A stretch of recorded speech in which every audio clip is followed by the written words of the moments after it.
They call this the Sand Hills area of North Carolina. Here, just north of Rockingham, lies the North Carolina Motor Speedway.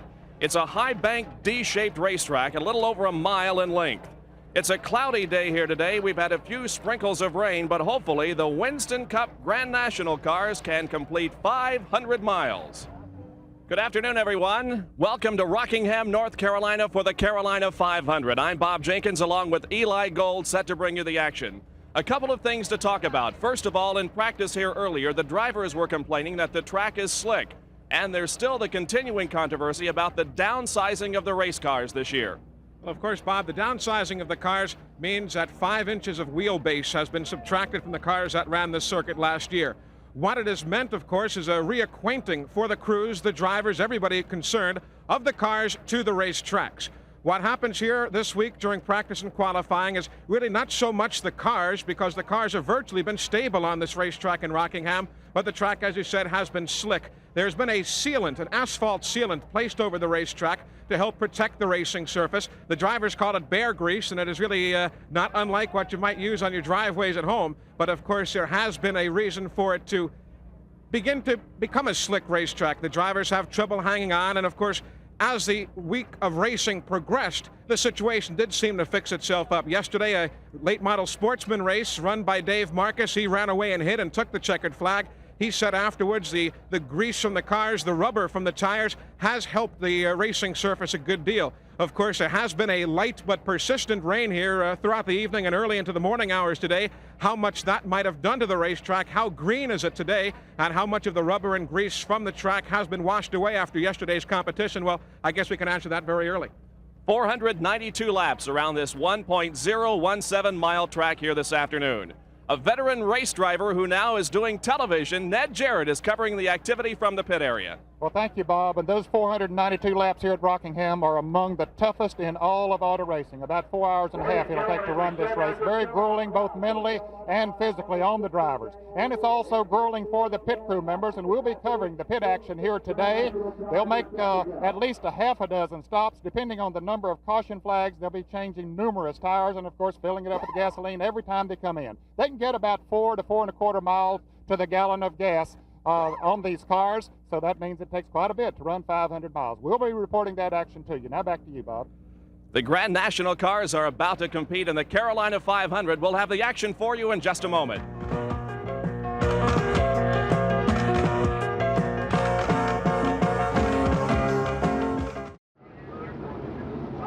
Just about to start the Carolina 500 from Rockingham. The command has been given. The cars are underway. Here is the starting lineup, 37 cars for this race this afternoon.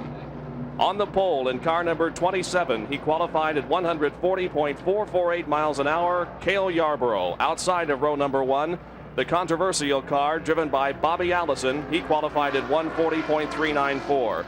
In the second row on the inside, King Richard Petty in car number 43, outside row number 2 and car number 11, Darrell Waltrip. In the third row, car 88, Ricky Rudd and Buddy Baker in car number 1. In the fourth row, car 47, Harry Gant and 21, Neil Bonnet. In row number 5, Terry Labonte in car number 44 and Benny Parsons in 15. Sixth row, Dale Earnhardt in number 2 and Slick Johnson in 53. Seventh row has Morgan Shepherd in car number 5 and Joe Milliken in 75. Eighth row, Lake Speed in number 66 and Richard Childress in number 3. In the ninth row, Dave Marcus in car number 71 along with Donnie Allison in car 12. The 10th row has J.D. McDuffie in car 70 and David Pearson in 16. In the 11th row, for this afternoon's Carolina 500, Lenny Pond in car 48 and Tim Richmond in 99. 12th row, Ronnie Thomas in 25 and Mike Alexander in 37. Row number 13, Buddy Arrington in 67 and car number 42 driven by Kyle Petty. 14th row, Rick Wilson in 62 and Indianapolis veteran Johnny Rutherford in 98. Row number 15, Jimmy Means in 52 and Bobby Wawak in 94. 16th row, Stan Barrett in 22 and Elliott Forbes Robinson in 86. In row number 17, Glenn Jarrett in car 17, along with Jody Ridley in 79. The 18th row consists of Cecil Gordon in 24 and Rick Newsom in number 20 as the cars go down the backstretch. And all alone in row number 17, car number 64, driven by Tommy Gale. That's the starting lineup for this afternoon's race. The cars are at the end of the backstretch and could get the green this time around. 1981 Mazda RX-7 pacing the field with the legendary Buck Baker at the keyboard, two-time national champion, twice the winner of the Southern 500 and one of the real pioneers of this sport. 492 laps to go here on this 1.017 mile racetrack. The turns are banked at 25 and 22 degrees. It's a demanding race. It's a grueling race. Here they come off of the fourth turn, and the green flag is out. We're underway for the Carolina 500, the Winston Cup Grand National cars. Into turn number 1. They're still running side by side, the first 2 rows. It's Yarborough on the inside, outside Bobby Allison. In row number 2, Richard Petty, and right alongside him is Darrell Waltrip in number 11. Now as the cars move through turn number 3, they begin to file into a single file order off of turn number 4. This will complete lap number 1, and it's Cale Yarborough leading, Bobby Allison running in second position, and Richard Petty in third.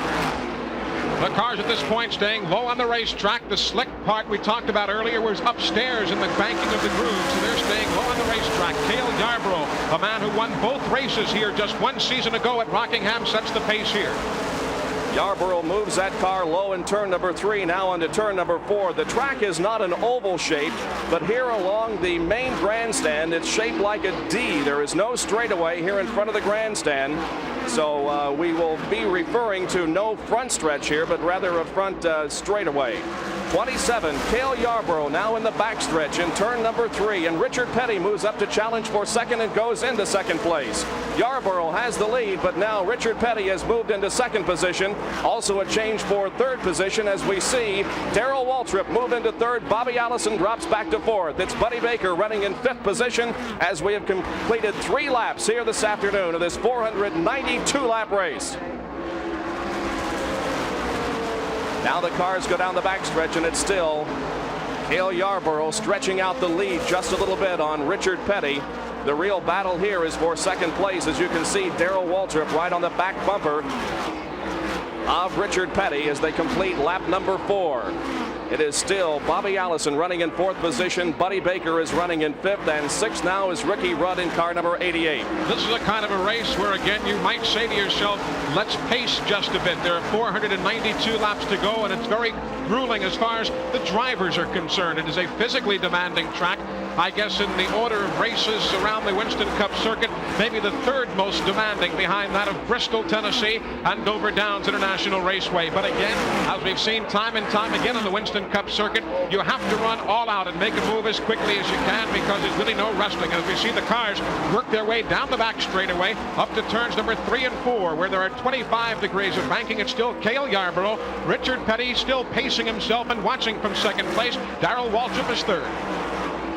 And there were a couple of very competitive drivers that started relatively in the rear in this race. Speaking mainly of Dale Earnhardt, who started in 11th position in car number 2, and also car number 16, David Pearson, who started in 20th position. We'll be keeping our eyes on those drivers to see if they can move up through the traffic here in the early stages of this race. David Pearson has now moved up into 14th spot as on the back straightaway. He moved inside of Lake Speed and picked off another position. Here is Cale Yarborough completing lap number 7 here at Rockingham, North Carolina. It's still Richard Petty running in second position and Darrell Waltrip in third. There are the first 3 cars as we begin to see now some lapping here in the early stages of this race, as Cale Yarborough puts a lap already on Rick Newsom in car number 11 as the car went down the backstretch. Your first 3 positions here in the early stages of the Carolina 500. Cale Yarborough, your leader. This completes lap number 8. Running in second position is Richard Petty in car number 43 and Darrell Waltrip in car number 11. Running in fourth position continues to be Bobby Allison, but there is quite a difference between, quite a lot of racetrack between Darrell Waltrip in third position and Bobby Allison running in fourth. Buddy Baker continues to run in fifth position. Ricky Rudd is in sixth. Running in seventh position now is Neil Bonnet as they come by the front stretch here. And in eighth position would be car number 15, that of course Benny Parsons. And moving up in the ninth spot is the Dale Earnhardt automobile. Again, he started 11th, now moves up 2 positions on the afternoon. Let's interject another factor right here, Bob, and it's something that we might be able to refer back to a bit later on this afternoon. After the cloudy start to this day, Mother Nature is now beginning to change the complexion of this racetrack just a bit. And one factor that everybody points to here at Rockingham is the actual physical layout of the racetrack. Where is it on the map of the United States and how is it pointing? And coming off the fourth turn and working down the front straightaway late in the afternoon, the drivers, should the conditions continue here, will be faced by a blinding sun should Mother Nature continue to try and burn off the haze we have seen here this morning. That, plus the factor you alluded to in the opening before, this being the Sand Hill region of North Carolina, the sandy infield and the swirling sand can begin to sand blast the automobiles as far as they're continuing through the race, the grease on the racetrack, the sand on the windshield, and so on. There you see Bobby Allison's automobile, number 28 to the left of your screen. And right behind him is Buddy Baker, but Bobby Allison has fallen back a few positions here at the start of the race. He started, of course, in second position, and now the car number 28 has fallen back to fourth behind the leader, Cale Yarborough. Second place belonging now to Darrell Waltrip, who has gone around Richard Petty. Petty now running in third position. Your leader continues to be Cale Yarborough in the car number 27. Another thing we should talk about at this point early in the race is pit stops. Naturally, the cars will have to make many pit stops in a 500-mile race. They will, of course, wait for some yellow lights, but should we have no yellow lights, they will make approximately 5 or 6 pit stops. Here's a battle now between car number 11, car number 1 rather, driven by Buddy Baker, and the 88 of Ricky Rudd as they battle in the pack. And neither one of those drivers, Baker or Rudd, has had the success of a victory here at the North Carolina Motor Speedway, be it in this event, the Carolina 500, or the fall event, the American 500. So those two cars are certainly two that have to be reckoned with throughout the afternoon as the field again sweeps by the start-finish line. And you see again the lead automobile there is Cale Yarborough closing in on Buddy Arrington out of Martinsville, Virginia. And after a while, the slower cars obviously to the inside, and there you see Yarborough and Waltrip who will make a move to the outside of race traffic. The slower cars normally move inside to let the leaders go by in the safety of the outside, and almost a bid for the lead, Bob. Now Darrell Waltrip moves to the inside here as the cars come off of the fourth turn here on the front stretch. It is Yarborough to the outside in 27. Right behind him, Darrell Waltrip in number 11. Yarborough is able to hold him off. They are continuing to lap some of the slower vehicles, a lap being put on Lenny Pond at car number 48. Now Yarborough stretches it out just a little bit as they go down the backstretch, and Darrell Waltrip settles in for second position. Richard Petty continues to run in third here at this time. Bobby Allison is running in fourth position, and Buddy Baker is running in fifth. We have trouble in turn number 1 as one car goes spinning up against the wall. It's going to be Johnny Rutherford, Lone Star JR, as he spins off the banking, and the leaders now closing in on him. They'll stay low on the racetrack. Johnny Rutherford, a veteran Indianapolis 500 competitor, driving as many NASCAR races as he can this year. And of course, Bob, these cars will continue to race back to the start-finish line under Winston Cup Grand National rules, so they are still racing for the leadership. And here they come off of the fourth turn. Now they will receive the yellow flag, and it's still going to be Cale Yarborough holding the lead here as the cars slow down under yellow. Johnny Rutherford yesterday in practice had a spin over in just about the same area of the racetrack that he spun just a few seconds ago. Into the pit area is Neil Bonnet for an early pit stop. Perhaps Ned Jarrett is in a location to see what's going on down there.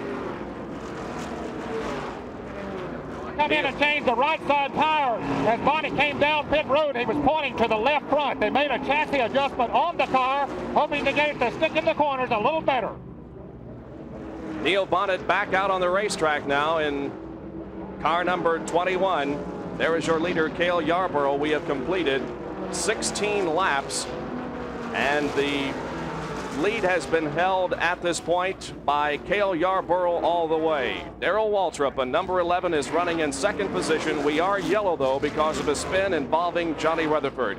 While we're under yellow, we'll take this break and be back for more of the Carolina 500. And the signal has been given now that the cars will receive the green flag next time around. Let's run down the top 10 at this point. We've completed 24 laps. The leader there is Cale Yarborough in 27. Running in second position is Darrell Waltrip. Third is Richard Petty. Fourth, Bobby Allison. Fifth, Buddy Baker. Sixth is Ricky Rudd. Seventh, Benny Parsons. Eighth is Dale Earnhardt. Ninth is David Pearson, who has moved up from the 20th starting position, so he's moved up 11 spots at this point. Running in 10th is Terry Labonte. We are under the yellow at this time because of a spin involving Johnny Rutherford in the first turn. He is back out there in competition, and Neil Bonnet in car number 21 made 2 pit stops during this yellow flag situation. So we're expecting a green now as the cars come down here on the front stretch. You can see that the cars that are in contention are on the high side of the racetrack. The slower vehicles are to the inside. Here is the green flag once again, and we're back to racing. And David Pearson makes a quick move, dashing to the inside, and he'll pick up a couple of spots on the restart. Well, Pearson started, as we indicated, in 20th position here this afternoon. The cars motor down the backstretch. It's a 4-car or 5-car race at this point, with Cale Yarborough leading the way as they come off of the 4th turn onto the front stretch here. Cale Yarborough. A great speed shot as we see the cars rifling themselves off turn number 4. We're also watching, while you see the leaders, the progression of Neil Bonnet, who has made his way rather markedly from the rear of the pack after those 2 pit stops now to the middle of the pack, and he is still on the move in the Purelator number 21. There you see the lead battle. Cale Yarborough showing the way to Darrell Waltrip as they work turns 3 and 4. Neil Bonnet in for a change of rubber on all 4 tires, so he is in good shape at this point in that respect, and also, of course, the car filled full of gasoline. Cale Yarborough, your leader. Dale Waltrip running in 2nd position, and Richard Petty is running 3rd in car number 43. Here's a good shot down the backstretch. As you can see, the interval there between the 1st, 2nd, and 3rd cars, only about a car length between each of them. We've completed 27 laps here with the Carolina 500. Handling so much a factor here in Rockingham, but so too is the driver expertise, and much has got to be talked about. Cale Yarborough had a good car last year while driving, of course, for the Junior Johnson team. Likewise this year, pacing the field for the MC Anderson stables. But you must remember, Cale Yarborough, that man who you see as the current leader, has the victory both races here last year, and of course Cale Yarborough overall with 6 victories here at Rockingham, so he knows a way around this racetrack. And as we mentioned at the start of this broadcast, if you do a lot of things right, you're bound to win. It is a survival of the fittest, and you have to have a driver who knows his way around this racetrack. Average speed of the race unofficially at this point is just over 135 miles an hour. Slowed, of course, by that yellow that came out when Johnny Rutherford lost control out in turn number 1. Rutherford, however, is still out there in competition. There are your first 4 cars here as they come off again turn number 4. They're turning the track here this afternoon at about 26 seconds.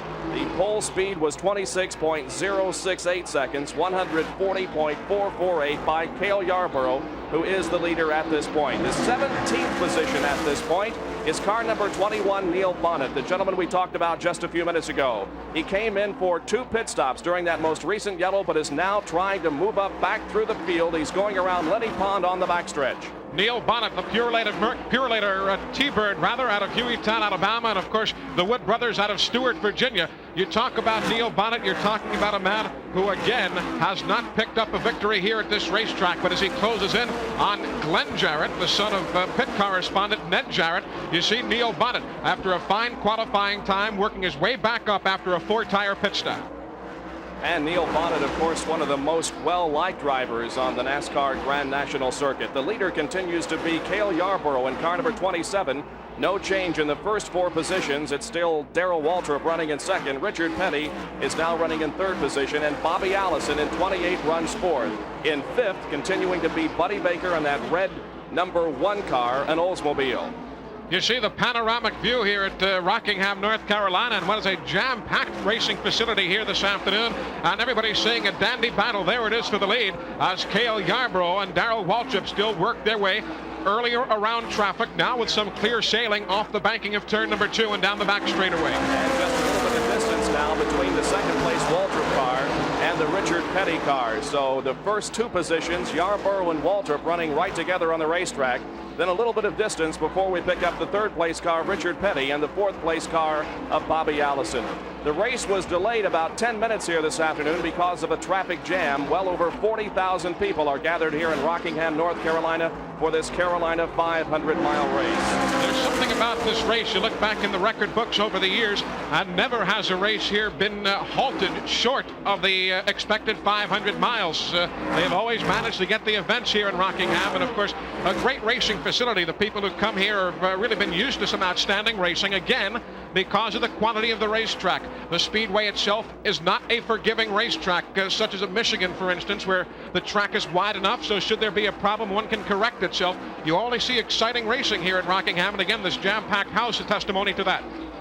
We had indicated that we had a few sprinkles early in the morning here, but now the sky is beginning to clear away. There's a lot of breaks in the clouds, and we see the sunshine occasionally. Let's hope that we can complete this entire distance here this afternoon. Here are your first two cars continuing to move through traffic here at Rockingham. It is Darrell Waltrip now moving right up on the back bumper of Cale Yarborough as the cars streak down the backstretch. A lap being put on car number 24, driven by Cecil Gordon. Around him nicely now into turn number 3. You can see they use the lower groove in turns 3 and 4, then come off high at turn number 4 and onto the front stretch here, passing under the start-finish line and in front of the grandstand, the main grandstand here just below us. There is, of course, other grandstands on the back straightaway. Cale Yarborough and Darrell Waltrip 1-2 at the conclusion of 27 laps. Make that 37 laps. When you talk about the racetrack here, as many racetracks you see around the Winston Cup circuit, you alluded to the cars as we see right there, barring the instance when you have to go around traffic, as Waltrip there goes around Tommy Gale. You see the groove, though, the racing groove, move up the racetrack throughout the afternoon. And of course, when you talk about 492 laps here today, it is still quite early when we're 38 laps and change into the event. But again, there are so many stories that will be developing throughout this afternoon. The complexion of the cars. You talk, as you and I talked over dinner last night, Bob, the fact that it's almost remarkable to think that a piece of machinery as complex as this, forget the extreme maneuverability and all that has to go in. It's amazing that there aren't more attrition rate factors than you see in a 500-mile race, and that right there, a great knock for the crew chiefs, the builders, those guys who oftentimes don't get as many of the headlines and the highlights as others would think they should, have really taken the back seat but done the job and made sure that these cars are competitive and are built to withstand what is at best a 4.5-hour event here at Rockingham. Well, looking over the event here last year, the Carolina 500, I believe I counted 17 cars out of 38 that finished this race. So there isn't all that much attrition here at this particular racetrack, although it is a very demanding one and very grueling for the drivers. Well, we've completed now 40 laps, and Cale Yarborough continues to lead here with Darrell Waltrip running in second position, and Richard Petty in third, Bobby Allison fourth, Buddy Baker running in fifth position. Last year, Cale Yarborough won this event. Richard Petty finished in second position, about 3 seconds behind Yarborough. Dale Earnhardt finished in third. Darrell Waltrip was fourth. Donnie Allison fifth. Neil Bonnet sixth. Bobby Allison seventh. Harry Gant finished in 8th position. Dave Marcus 9th, and Terry Labonte finished in 10th position a year ago. Well, we have a battle shaping up here for 6th, 7th, and 8th positions. As we watch the cars come down through here, it involves Ricky Rudd, also car number 16, driven by David Pearson, and the defending Winston Cup champion, Dale Earnhardt. You talk about those drivers, of course, you've got the younger breed, the defending champion and a youngster, Dale Earnhardt, Ricky Rudd, who has an outstanding situation. And as you see them lined up right there with Rudd leading Pearson, with Earnhardt running right behind him, you see them trying to dice for positions. This is 6th, 7th, and 8th on the line right now, and you've got the cunning of a David Pearson. What is he going to do? Rest assured he is not going to show his full hand 43 or 44 laps into a 492-lap event. Yet it is enough to kind of test the other drivers, and even at this early stage, let him know that he's there. Ricky Rudd, maybe not a dark horse. Give him good equipment, and he has shown so very well. He qualified second at Charlotte last year under the watchful eyes of many, many surprised observers at the Charlotte Motor Speedway. And of course, we've all seen what Earnhardt and David Pearson have done. So those three are going to watch themselves and watch everybody else, and it's going to be a fine battle throughout the afternoon. Well, you grow so accustomed to seeing the cars through the years.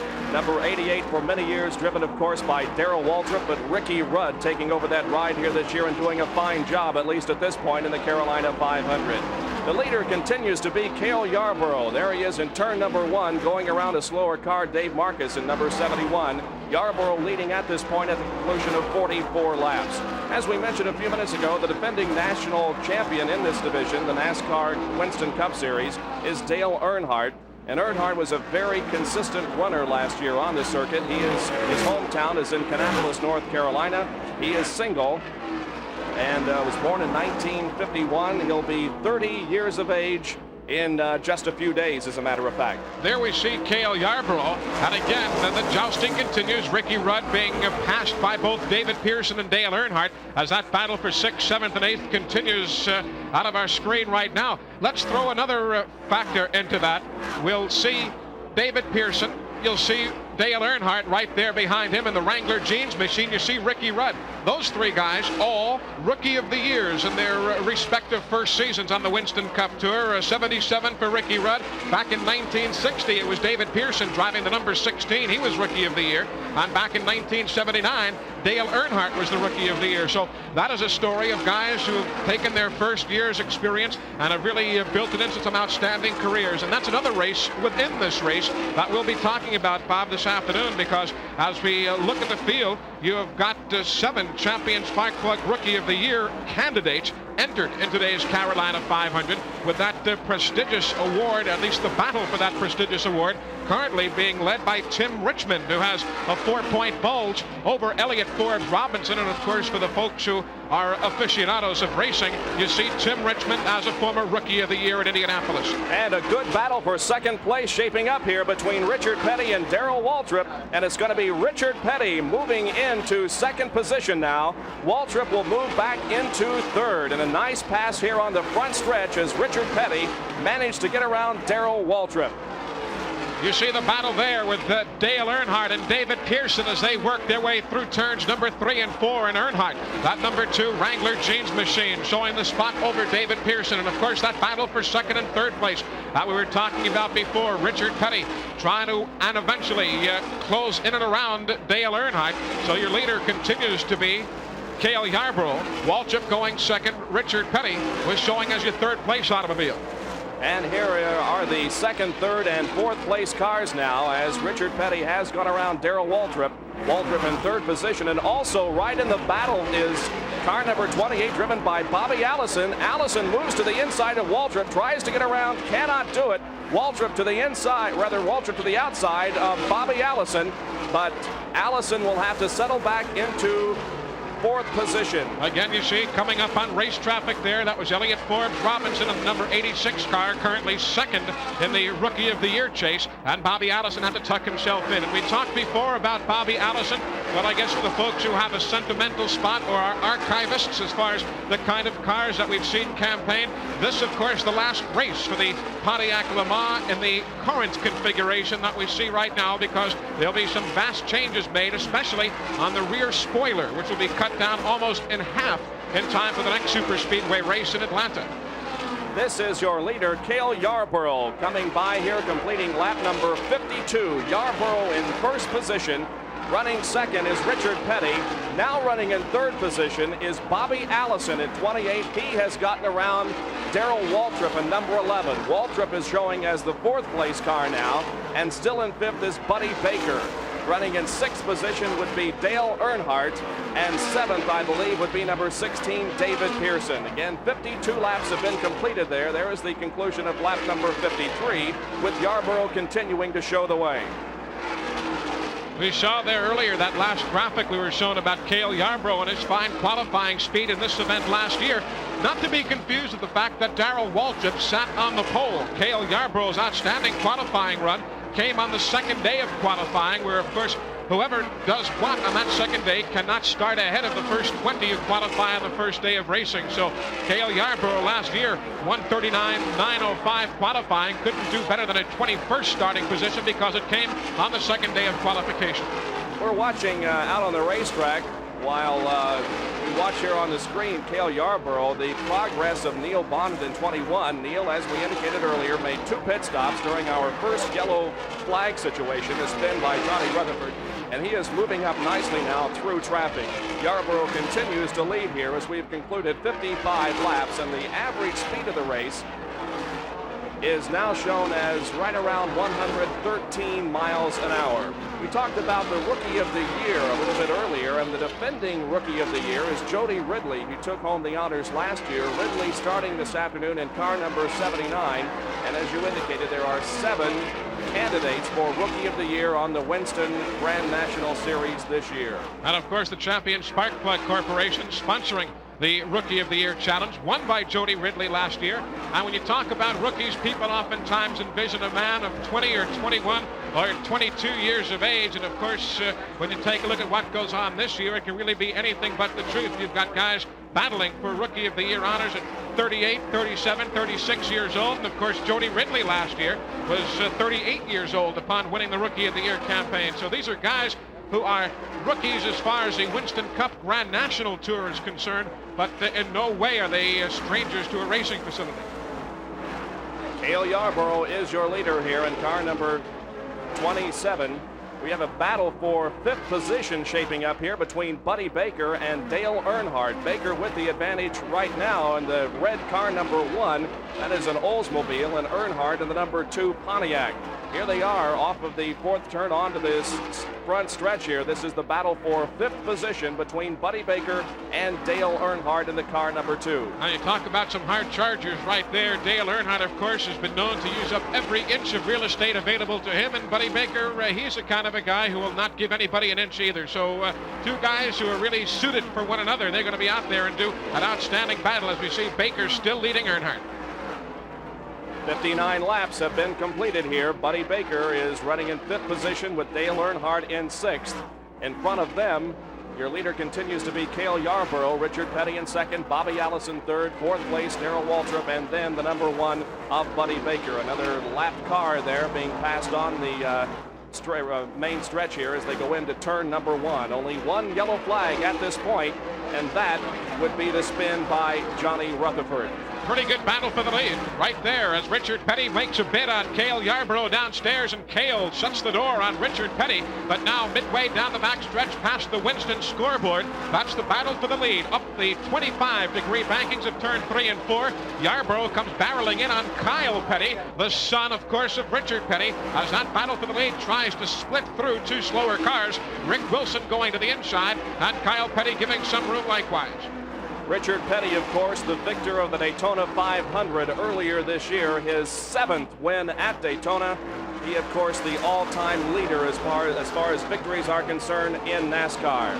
Right now, he's running behind Cale Yarborough, and the distance between the two cars now stretches out just a little. A few laps ago, Petty was on the bumper of Cale Yarborough, but now a little bit of distance between Yarborough and Petty. So Yarborough, Petty running 1 and 2 with Bobby Allison shown in 3rd position. And now Darrell Waltrip running in 4th. And that battle for 5th place we saw earlier has stabilized just a bit as Baker now will begin to feel the heat of Earnhardt exiting turn number 2. Earnhardt tried to make a move to the inside, but you see some race traffic. There's Baker in the number 1 and the Wrangler jeans machine of Dale Earnhardt. Earnhardt made a bid for that 5th position coming off turn number 2, but found himself in a gaggle of race traffic coming off the turn, and he had to tuck back in for some relative security. One car spins on the back straightaway and comes to rest up against the inside retaining wall as your leaders, Yarborough and Richard Petty, go by the Skull Bandit of Stan Barrett. Stan Barrett, the record holder for the world land speed record, spins coming off turn number 2 just in front of your leaders, but they got by okay. And again, they will race to the checker, the yellow flag here.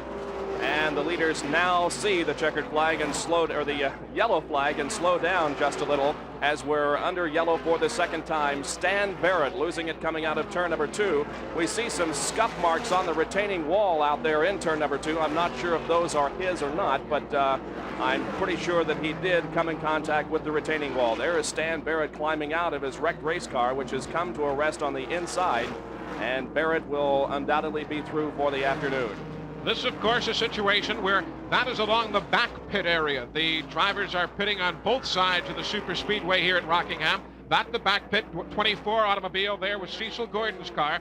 And Stan Barrett coming away. It was a wild ride for Stan Barrett. Not all that dissimilar to that last lap, last turn in Daytona. There you see him, as you alluded to, the scuff marks on the retaining wall. The car goes to the wall, buys it, and then careens right across. And there you see, right sweeping across the turn came Cale Yarborough, Richard Petty, and Bobby Allison. So Stan Barrett just did manage to scoot away, and now on pit road, Bob Jenkins and Ned Jarrett is there as we see Stan Barrett. It is feeding time at the zoo because many of the leaders, all of the leaders coming in. Well, as you indicated, a lot of pit stop activity here. And Ned, what have you been able to observe down there during this flurry of pit stops? Everybody taking advantage of this caution period to come in. Most of the front runners are changing 4 tires, as we see Benny Parsons right now changing all 4 tires on his car. Neil Bonnet was in, changed all 4 tires once again, and those that did not stop the last time around are coming in this time. We're under yellow with 66 laps completed. Here is Richard Petty now in car number 43, making a pit stop and changing rubber on the left side of that car. This, of course, somewhat of a sentimental day for that Petty team. This is the final day that crew will be under the baton, if you will, of Dale Inman, cousin to the Richard Petty clan. Inman, of course, leaving following this event to move on as the director of racing operations for the Osterman racing team. So Richard Petty gone away, and I guess we can ask Ned Jarrett, because he has spent so much time in a sport that maybe to the casual observer seems kind of impersonal. But in a day like this, when the Inman-Petty family affair will be coming to an end after 23 years, Ned, I'm sure there's a good bit of emotion down there. Richard Petty out of the pit area now on the back stretch as Buddy Baker pits in car number 1. So all of the leaders in here for pit stop activity on the 67th lap, our second yellow light of the afternoon, yellow flag situation. And it involves a contact with the wall by Stan Barrett out in turn number 2. Stan Barrett is okay.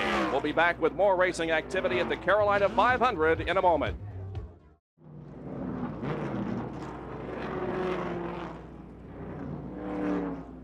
Still under yellow here at the Carolina 500. Let's go down to the pit area.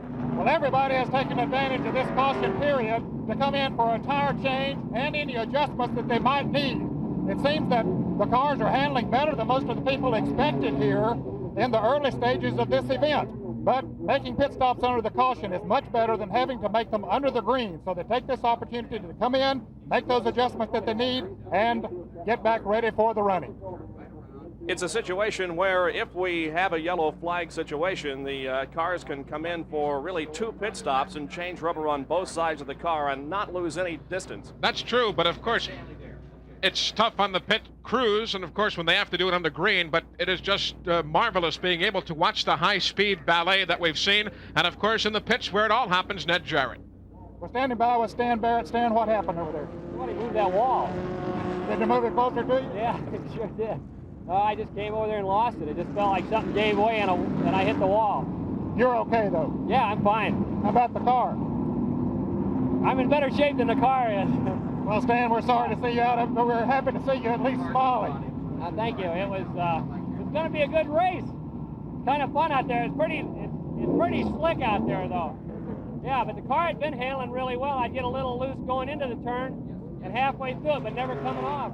And as I was coming out of the turn, boy, it just gave way and away I went. Well, here's a fellow that's traveled 739 miles an hour, but he had a little problem here at Rockingham today. Heavy contact with the outside retaining wall in turn number 2, but Stan Barrett is okay. Stan from Bishop, California, driving the Skoal Bandit Pontiac here at the Carolina 500, qualified this afternoon at 135.304, good enough for 31st starting position, but he's out of the competition at this point. And of course, Stan Barrett was currently showing in 6th spot as far as the champion spark plug rookie of the year is concerned. He was sandwiched in between Glenn Jarrett and Ronnie Sanders. Sanders not in this event today, so a tough break for that race within a race as far as Stan Barrett is concerned. And now the field getting the 1 to go indication, as you see right there, the number 88 car tucked in behind that Mazda RX-7 pace car. That, of course, Ricky Rudd, as they work to the high side of the number 24 of Cecil Gordon. Again, in this instance, a double file restart. The faster cars to the high side, the slower cars or the lapped automobiles to the inside. And right behind Ricky Rudd, there's a man who we saw at the tail end of the pack just at the same situation a few laps ago. Neil Bonnet in the Wood Brothers Pure Later automobile, and Harry Gant, the Race Hill Farms entry number 47, is tucked right in behind Neil. So some new faces now beginning to rear themselves as we get set for a restart here at Rockingham. The 2 abreast formation as the cars come down the backstretch. This is something that we have not seen on our previous ESPN auto racing telecasts, a 2 abreast start after a yellow flag situation. In the other races that we have seen, they must start single file, but this is a good idea. The faster cars, those in contention, move to the outside of the racetrack, the slower cars to the inside. When that green comes out, the faster cars have clear sailing in front of them. And the green flag is out once again. We're back to racing here at the Carolina 500 with Ricky Rudd in car number 88 showing the way over car number 21 driven by Neil Bonnet. Donnie Allison had tried to stick the nose of his number 12 in there, and he settles right now for fourth running order as Bonnet tries to make a bid for the lead, but couldn't quite do it there as we saw Neil just peek to the inside. Now again he does, trying to take a bit of a lower line through turns 3 and 4. Then does Ricky Rudd. And as Neil Bonnet now peels back into second place, he'll hold down in that second running order. Harry Gant is third, Donnie Allison fourth. Going fifth is going to be the Benny Parsons automobile. They're back in turn 2.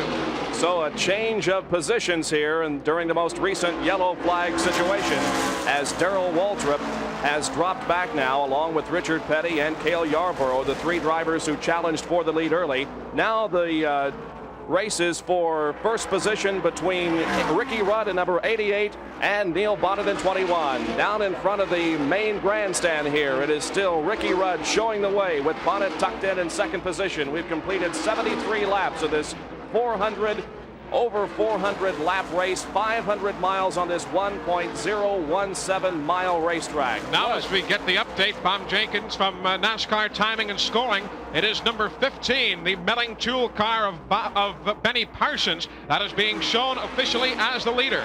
Those cars, the 2 right there, and the 3, or at least the 2 immediately behind, that's the Harry Gant and Donnie Allison car, are on the tail end of the lead lap. So there you have Ricky Rudd and Neil Bonnet, the tail end of the lead lap. Likewise, Harry Gant, and the leader currently showing is a man out of Ellerby, North Carolina. So says NASCAR Timing and Scoring, that being Benny Parsons.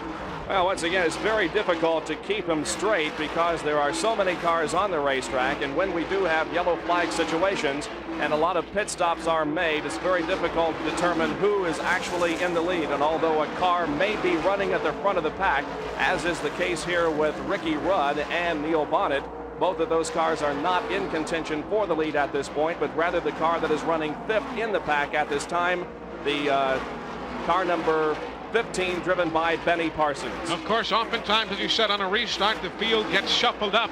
And the board right now, the scoreboard shows Cale Yarborough as the leader. So obviously the Timing and Scoring folks rechecking their computations. I will have an official update for you in that just a moment, though the original word on the restart we received was that Benny Parsons had taken advantage of the lead. In any event, an outstanding battle between 2 of the younger breed. There's Neil Bonnet sweeping to the inside of Ricky Rudd. Rudd campaigning those Gatorade colors as off the turn. It's going to be Neil Bonnet taking it downstairs and picks up a position from Ricky Rudd. As the sun comes out here at Rockingham, North Carolina, it is Neil Bonnet going around Ricky Rudd, and now both of those cars moving up on some slower vehicles in turn number 3. A bold move there by Neil Bonnet, passing as he went into turn number 1. It appeared to me as he came off of turn number 4, the car got just a little bit squirrely, the back end around just a little. Nevertheless, he was able to get around Ricky Rudd. The car number 27, driven by Cale Yarborough, is being shown at this time on the scoreboard as the leader. Yarborough leading at this point, apparently. Car number 11 is running in second position. That is Darrell Waltrip. In third would be car number 28, driven by Bobby Allison. Fourth is car number 2, Dale Earnhardt. And fifth, Richard Petty in car number 43. Those are the standings that are being given to us by Timing and Scoring from NASCAR. 79 laps completed. The average speed of the race at this point, slowed by 2 yellow flag situations, 116.5 miles an hour. There you see Cale Yarborough, Darrell Waltrip in the 11 right behind him. Those cars sweeping past some race traffic, and for the moment here, they've got themselves some sailing. Benny Parsons in the 15 dead ahead. You got a brief glimpse of the black and bronze, number 12 of Donnie Allison. Donnie Allison, of course, along with Bobby Allison and Neil Bonnet, making up the membership in the famed Alabama gang. Not to take away anything from Jimmy Means out of Huntsville, Alabama, but those 3, the 2 Allisons and Bonnet, of course, neighbors in Hueytown, Alabama, with Bobby Allison, the leader of the Alabama gang. Here they are off of turn number 4, and Cale Yarborough continues to maintain the lead here, has 2 cars in front of him. Those two cars in front of him side by side as they went into turn number 1. Now perhaps he'll be able to pick them off as he goes down the backstretch. Right behind him is Darrell Waltrip in number 11. Now Yarborough able to get around one of those slower cars in turn number 3. Sets his sights on the other slower car in front of him. Also, Darrell Waltrip is going to be able to get around that slower car as they come by the front stretch here.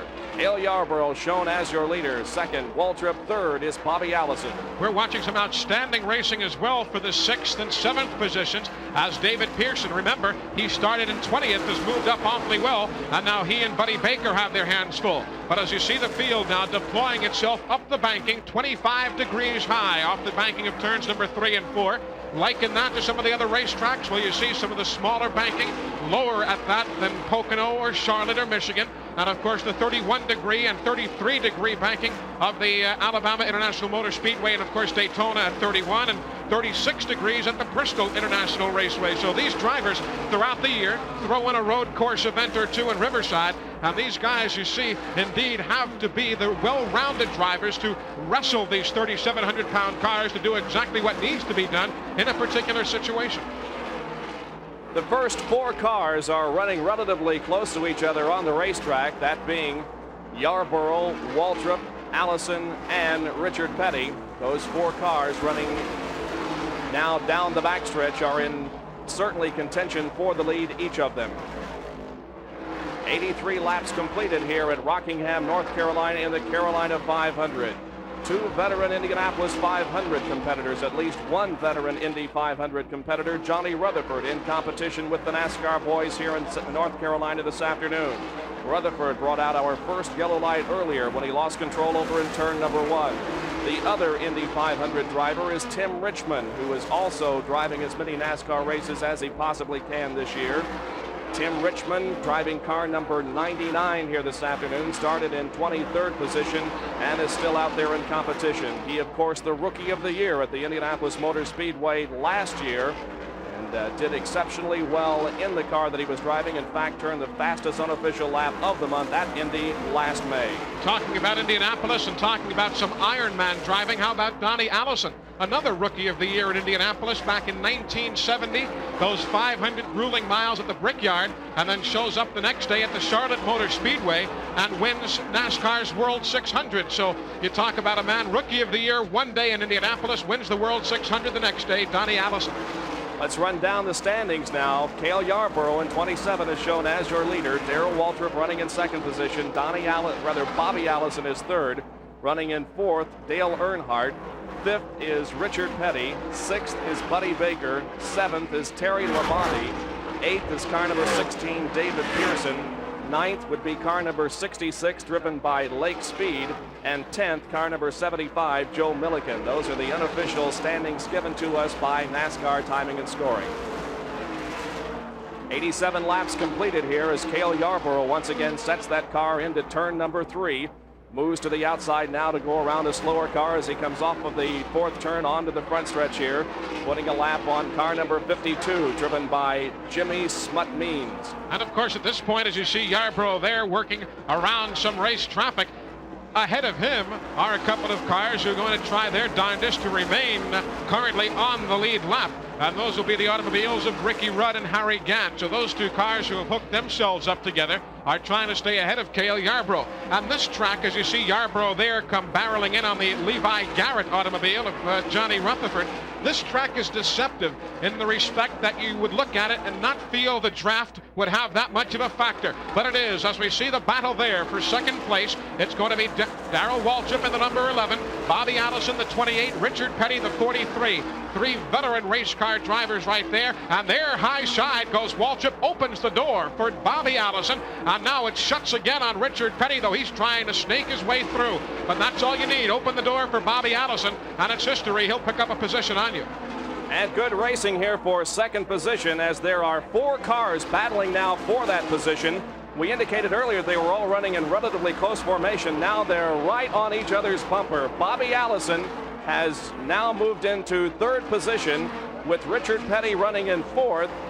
Running in 5th position as they come off of the 4th turn would be the number 11 of Darrell Waltrip, and Dale Earnhardt now makes a move and goes around Waltrip, so it is Dale Earnhardt moving up another position, and Earnhardt doing a fine job here in the early stages as we're nearing the completion of 1/4 of this race. And of course, we talk about the fact of the margin on the racetrack beginning to narrow. Well, indeed, at this point, you have Bobby Allison and Richard Petty hooked up in a 2-car draft, and the gap between themselves and the leader, Cale Yarborough, is beginning to narrow. There you see the draft we were talking about. Benny Parsons is the 15 automobile, but there are Allison and Petty, and there's Yarborough. And as Cale goes around Rick Newsom, he can look in the rear view mirror. He sees the gap between himself and that second place battle beginning to narrow. There is the battle for second place involving Bobby Allison and Richard Petty as the cars come off of turn number 4 here and flash by us, completing lap number 93. The battle for second involving Bobby Allison in 28 and Richard Petty in 43. The other car there, of course, Benny Parsons, now showing us 1 lap down. That's the controversial car there in the middle of your screen. The number 28 has caused all the commotion.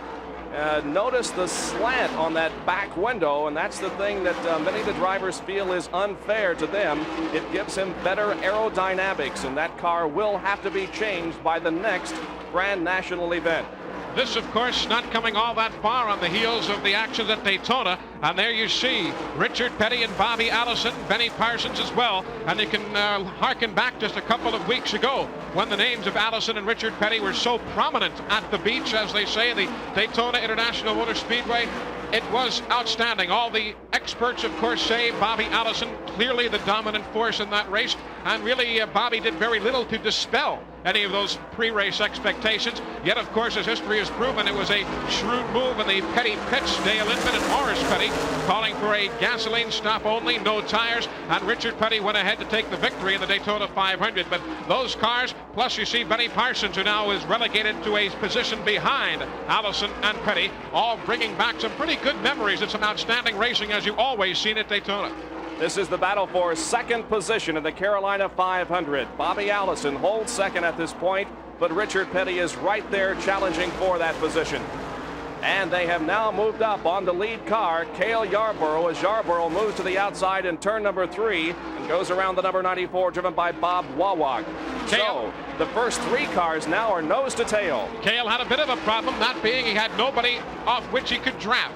And a 2-car draft, as we said, will usually, in most instances, track down a car running by its lonesome. And even though this racetrack at first look does not lend itself, at least visually, for one to say, well, the draft is going to be a very major factor here. Well, indeed it is. It is not, of course, a back stretch of 3,400 feet as you'd see at Talladega, but it is big enough to get the job done. And the draft has really become a factor here this afternoon. Sweeping across the start-finish line as you look momentarily from the infield side and now from the grandstand side, you see Tim Richmond in the pits in the Uno, number 99. As we said before, former Indianapolis Rookie of the Year, Tim Richmond, as your leaders work themselves down the back straightaway into turn number 3. Yarborough now has taken advantage of some race traffic to put about 4 or 5 car lengths between himself and Bobby Allison, and Bobby has pulled another 5 or 6 ahead of Richard Petty as they work towards turn 1. And let us not forget the 4th place car at this point, Dale Earnhardt, who is also right in the thick of things. There is Cale Yarborough, your leader here. Tim Richmond is back out on the racetrack. Tim, a nice young man from Ashland, Ohio, who is trying to gain some experience on the highest bank super speedways of NASCAR. And you talk about Tim Richmond, Bob. He won the ARCA 200 race at the Daytona Speedway just a couple of short weeks ago in a car that was driven last year on the Grand National circuit by Buddy Baker. That was the Haas Ellington prepared ride. And of course, Tim Richmond went ahead and really made a mockery of the field because he is a confident driver. He can get around the high banks well. He can get around the short tracks well. And he is obviously, with the equipment as he has on this circuit and as he had at the ARCA race in Daytona, a man who has to be reckoned with for seasons to come. He is currently showing as the leader in the Champion Spark Plug Rookie of the Year battle. 1/4, or a little more than 1/4 of the race is completed now, and this is the battle for the lead. It involves the number 27 driven by Cale Yarborough and the number 28 driven by Bobby Allison. This is the way they started here this afternoon, with Yarborough on the pole in first starting position, Bobby Allison alongside. They're still running in that position at this point. Cale Yarborough is running in first position. Richard Petty now moves up to challenge, and here on the main straightaway, a lot of traffic, and we see Allison going to the inside right alongside Yarborough. Let's watch them as they go through turn number 2. It is going to be Bobby Allison taking the lead away from Cale Yarborough down the backstretch. And using Tim Richmond, Slick Johnson, and J.D. McDuffie as a pick, if we can use a basketball term. It was an open door there for Bobby Allison, and as we saw earlier, when Darrell Waltrip went a bit high in the racetrack and Allison pounced on the opportunity, he used Slick Johnson so very well, a driver who was among the leading rookie campaigners last year, entering his first race of this 1981 Winston Cup campaign, but using the pick so very nicely. Bobby Allison, your leader, but again, there's Cale Yarborough right behind as they go past Tommy Gale of North Huntington, Pennsylvania. So those two cars right there are going to be waging quite a battle as we are now 101 laps into 492 here this afternoon. And Richard Petty there in car number 43 is still right also in the thick of the race as he settles back into third position, watching the two leaders in front of him. You know, as we have talked with these drivers throughout the weekend, I think it would be a very satisfying victory for Bobby Allison here this afternoon. As you can well imagine, he is not real pleased that the ruling has come down that that car configuration must be changed. He thinks he will be at a definite disadvantage when the car has to be changed for the next race. He would like to put a victory under his belt here this afternoon before the configuration is altered. Bobby Allison, your leader, as the cars go down the backstretch here with number 27, Cale Yarborough, running in second place. Richard Petty is shown as third. Running in fourth is Dale Earnhardt, and fifth, the car number 11 of Darrell Waltrip. This completes lap number 106. And as we work our way now through 106 laps, we've already seen 6 official lead changes now with Bobby Allison showing the way. Of course, your leaders to this point, Benny Parsons, Cale Yarborough has led, now Bobby Allison.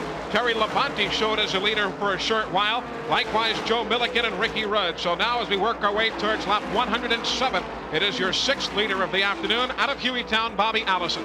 Allison puts another lap on Lenny Pond in car number 48.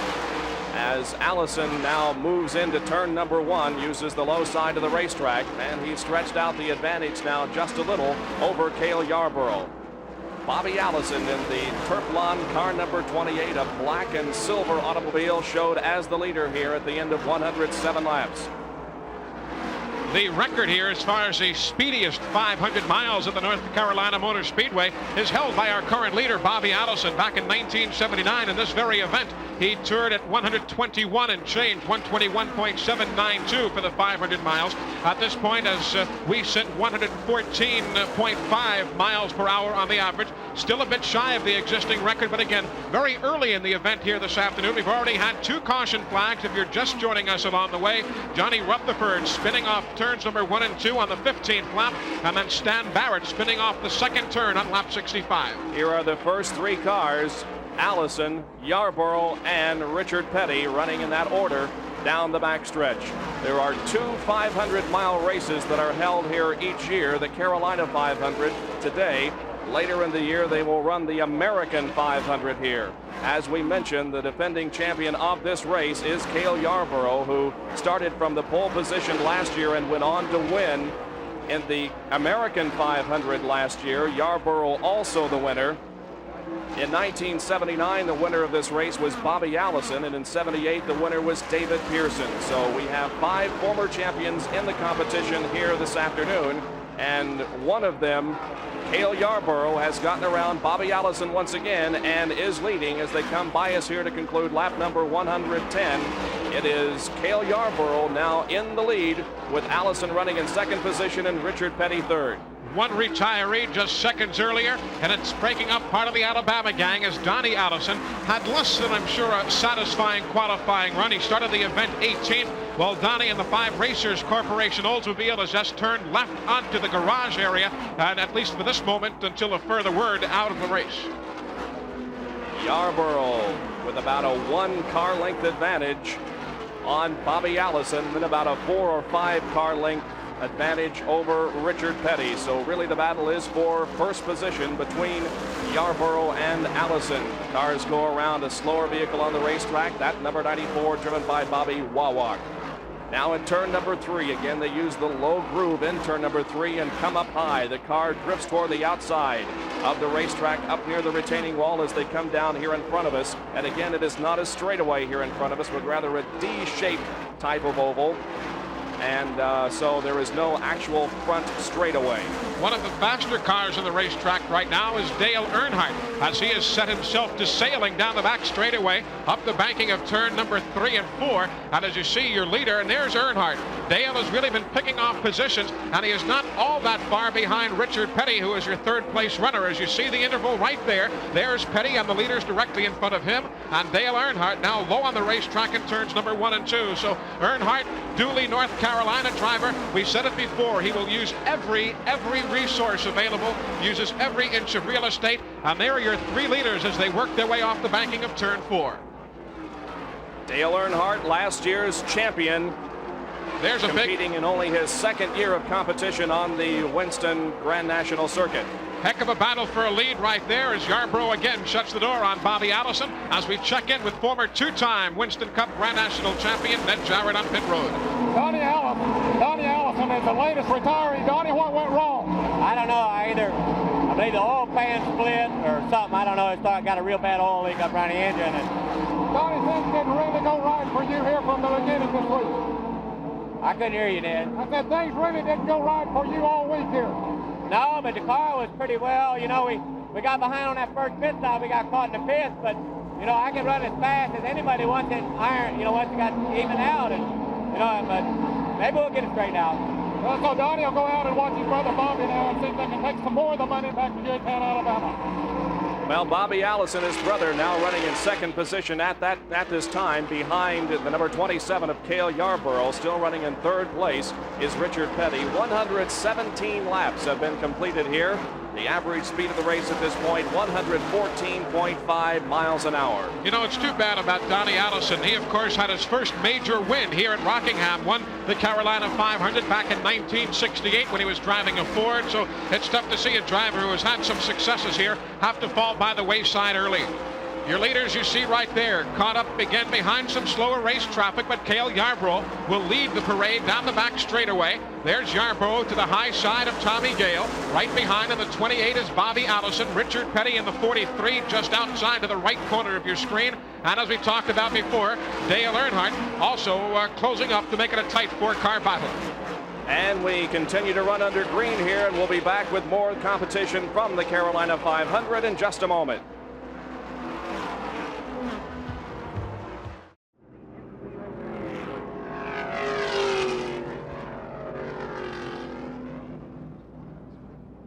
Bob Jenkins along with Eli Gold back at the Carolina 500.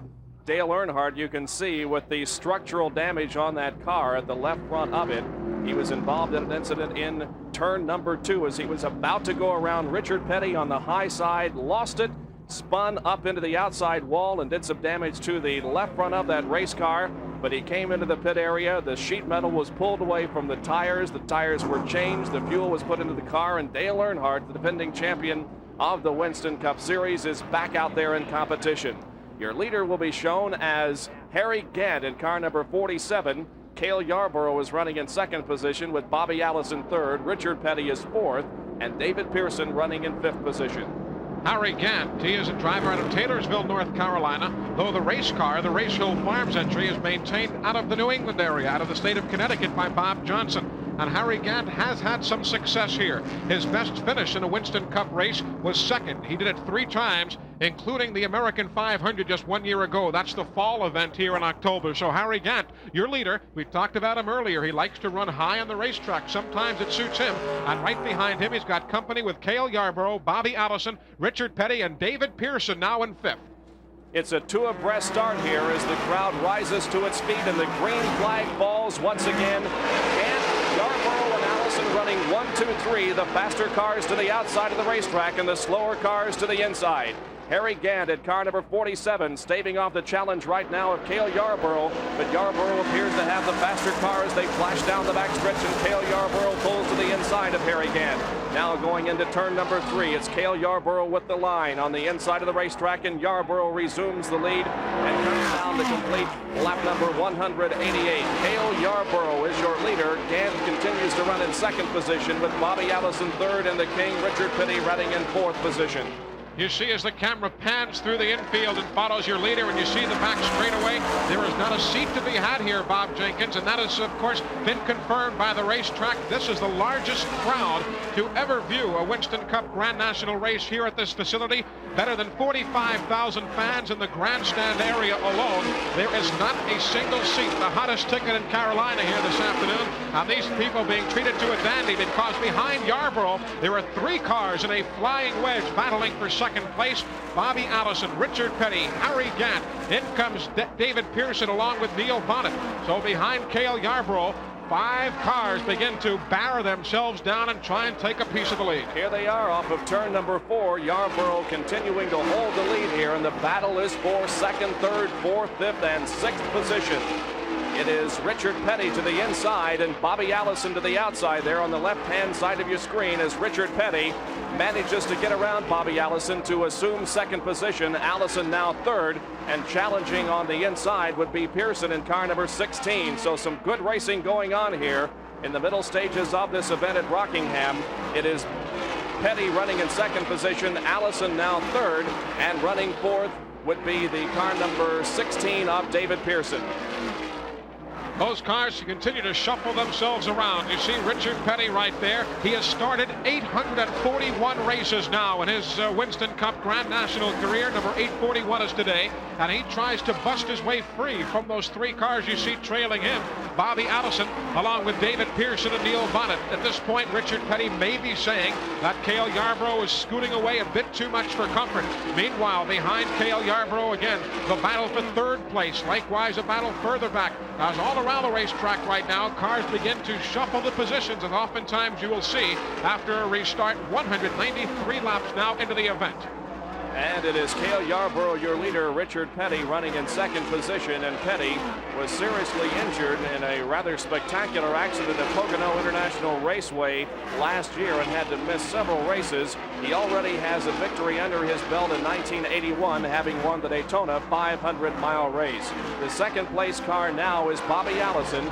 Third would be David Pearson, and also the fourth position car there in the battle. A good view to see the interval on the racetrack right now behind Cale Yarborough as he sweeps behind and beneath the cameras here. Also to note, Neil Bonnet made a nice move on David Pearson and picked up 4th spot in the running order.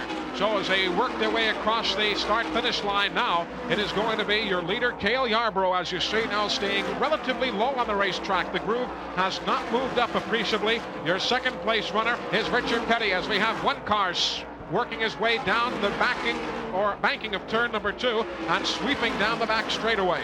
So cars begin again to pit on the front and the back stretch. We were in a position to talk to the leader of this race, Cale Yarborough, a couple of days ago. Let's hear what Cale had to say before the start of the race.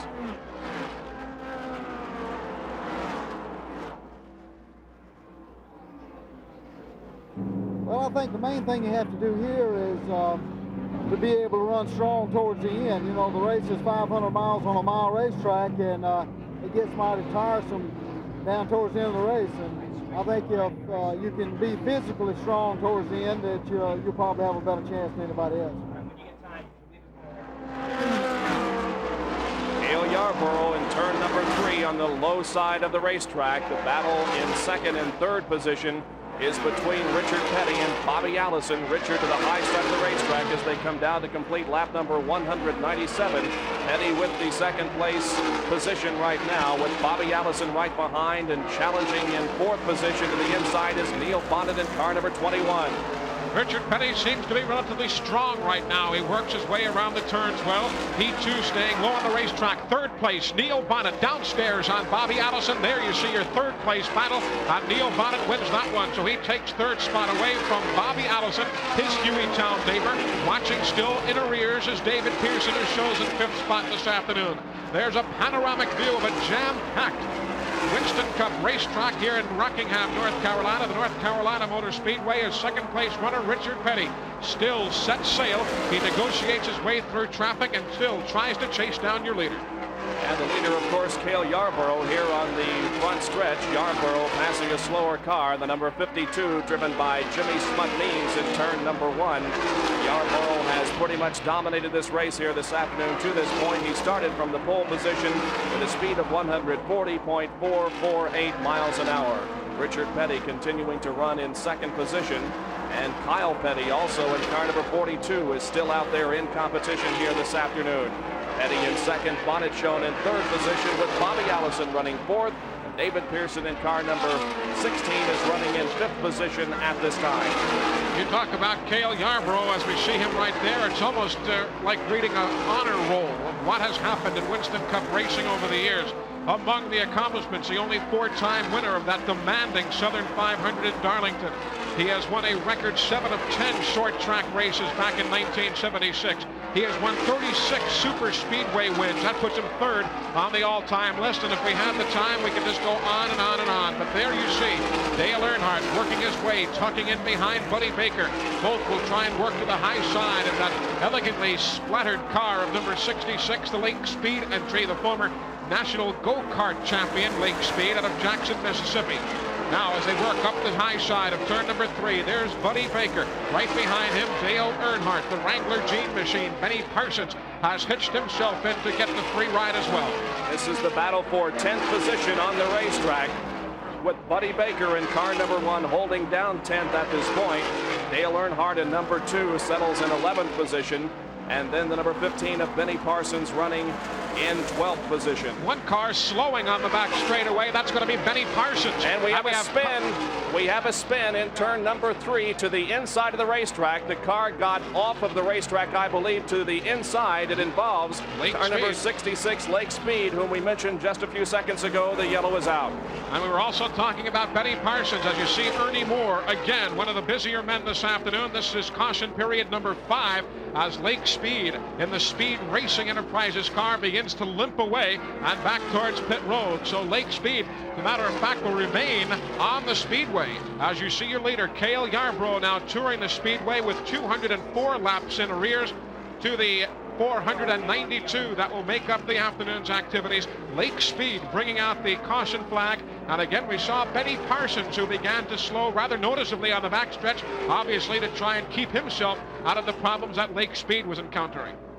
Lake Speed is making his home in Jackson, Mississippi, and we have a replay of that incident, which occurred right at the end of the backstretch as the car came off of turn number 2 in the backstretch. You can see Speed up high there on the racetrack and may have been bumped, and there was a car right there behind him that did a terrific job of avoiding him. Just great driving there and avoiding that spinning Lake Speed car. Ricky Rudd was in that number 88, the Gatorade color car. As you see, Lake Speed now look to sweep away and somehow does not buy the inside retaining wall. He just tries to right the automobile. You see Benny Parsons went by. Likewise, Morgan Shepherd and the rest of the field. Benny Parsons was directly behind Lake Speed when Speed began the spin. As we see action on pit road now, as the David Eft crew begins to service and finishes quickly on Cale Yarborough.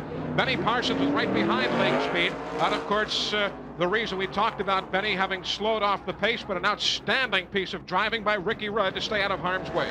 Well, Lake Speed, as you mentioned, is a former world go-karting champion. Back in 1978, he drove in 19 Grand National races last year, finished 6 of them as the top rookie in the race. He finished 8th at Darlington, 8th at Talladega, 7th at Charlotte, before closing his rookie season last year with a 6th place finish in the LA Times 500 at Ontario, California. Lake Speed, car number 66, has brought out a most recent yellow light, yellow flag situation as he lost control coming off of turn number 2. We go down to the pit area. Here's Ned. Harry Gant is having some sort of problem. Bob Johnson, the crew chief, is under the hood on the car. They were about to bring him in just before this caution came out. But now they get to do their work on the caution. They haven't found out exactly what is wrong with it yet. They have an oil leak on it, and they're drying the oil off, trying to see where it is coming from. Now the hood goes down. Apparently they have it fixed, so they'll send Gant back out, hopefully without losing a lap. Well, Harry Gant was certainly one of those up in competition, in contention for the lead, and a tough break for Gant. We'll see if the car performs better now. We were talking about Harry Gant before again, as the field is given the 1 to go indication. You see Gant just scooting up the banking, The rest of the field is not all that far behind him. So all the work being done in the confined time area of 1 lap on this 1.017-mile racetrack. And Harry Gant, who we showed earlier as the leader, and who has had some fine runs here at Rockingham, has now been relegated to the rear of that lead lap. And there you see Neil Bonnet, the number 21 Wood Brothers prepared Purolator Thunderbird. Neil Bonnet, who of course is a name that has been around Winston Cup racing for many years, but has really been thrust into the limelight the last couple with his association with the Wood Brothers, taking over a ride vacated by David Pearson. And Neil Bonnet right there, lined up double abreast again. Glenn Jarrett was inside of him and the rest of the field, and part of the amazing crowd here at Rockingham, and everybody always at every racetrack begins to stand as the field gets set for a restart. Let's watch them here as they come down in front of us to receive the green flag on the restart. It is Neil Bonnet in 21 in the lead at this point, with Richard Petty, Bobby Allison, and Dale Earnhardt right behind. The green flag goes out. We're back to racing, and Bonnet charges into turn number 1 and opens up about a 10-car length advantage over Richard Petty in the number 43. Down the backstretch now, it's still Bonnet maintaining that lead into turn number 3 as we watch the cars back of Richard Petty. It is still Bobby Allison in 3rd and Dale Earnhardt running in 4th position. Here they come to complete lap number 210. 210 laps complete. The average speed of the race so far is 115.5 miles an hour. Neil Bonnet leads at Rockingham. Richard Petty in 2nd, Bobby Allison feeling the heat of Dale Earnhardt in 3rd. It is going to be 4th place for Earnhardt. 5th spot now going to Cale Yarborough. David Pearson is right there in the Joel Halpern Enterprises car. He holds down 6th spot. Your leader again off the turn, still showing the way, Neil Bonnet. Richard Petty closing in a flying wedge now for 3rd spot between Bobby Allison, Cale Yarborough, and Dale Earnhardt, but now they again go single file. Neil Bonnet, we talked about those who have competed in Indianapolis competing in this race here today, namely Johnny Rutherford and Tim Richmond. Neil Bonnet came to the Indianapolis Motor Speedway a few years ago and tried his best to work the car up to speed, could not do so, but he did pass his rookie test and was very impressive on the Indianapolis Motor Speedway, the 2.5-mile track at Indy. And although he has never been in an Indy 500-mile race, showed all of us who watched him that he could indeed do so. Now he's got all he can do with the stock car under him, the Grand National stock car, as he makes the car dive into turn number 3, trying to stave off the challenge of Richard Petty. Here is Neil Bonnet off of turn number 4 again, completing lap number 213. Petty in 2nd, Bobby Allison is 3rd. Running in 4th position is number 2, Dale Earnhardt, and 5th is the 27 of Cale Yarborough, who has led most of the way here this afternoon. Neil Bonnet looking for the first time this year for a top 5 finish on a Winston Cup Grand National event. He finished out of the top 5 in the Winston Western 500 in Riverside, likewise in Daytona, likewise, of course, the Richmond event, Richmond, Virginia, where the Wood Brothers do not campaign a car. The only short track race that the Purolator car appears at is the Martinsville Speedway, Clay Earl's immaculately prepared racing facility just down the road a piece from Stewart, Virginia, at the hometown, the home base of the Wood Brothers. So Neil Bonnet looking for his first top 5, if not his first victory of this 1981 Winston Cup Grand National season. Your leader again, you see him right there, Neil Bonnet. Richard Petty right behind. Then the interval back to Bobby Allison and Cale Yarborough. So that interval at this point is very, very slim as they trail your lead automobiles again up the banking. Just 15ths of a second is the differential between your leadership. And there you have a battle for Cale Yarborough going underneath Richard Petty, so, or at least underneath Bobby Allison, we should say. So coming off turn number 4, Cale has a situation in hand. Well, we had an opportunity to talk with Neil Bonnet before the racing activity began. We asked him what his car will be doing today on the racetrack.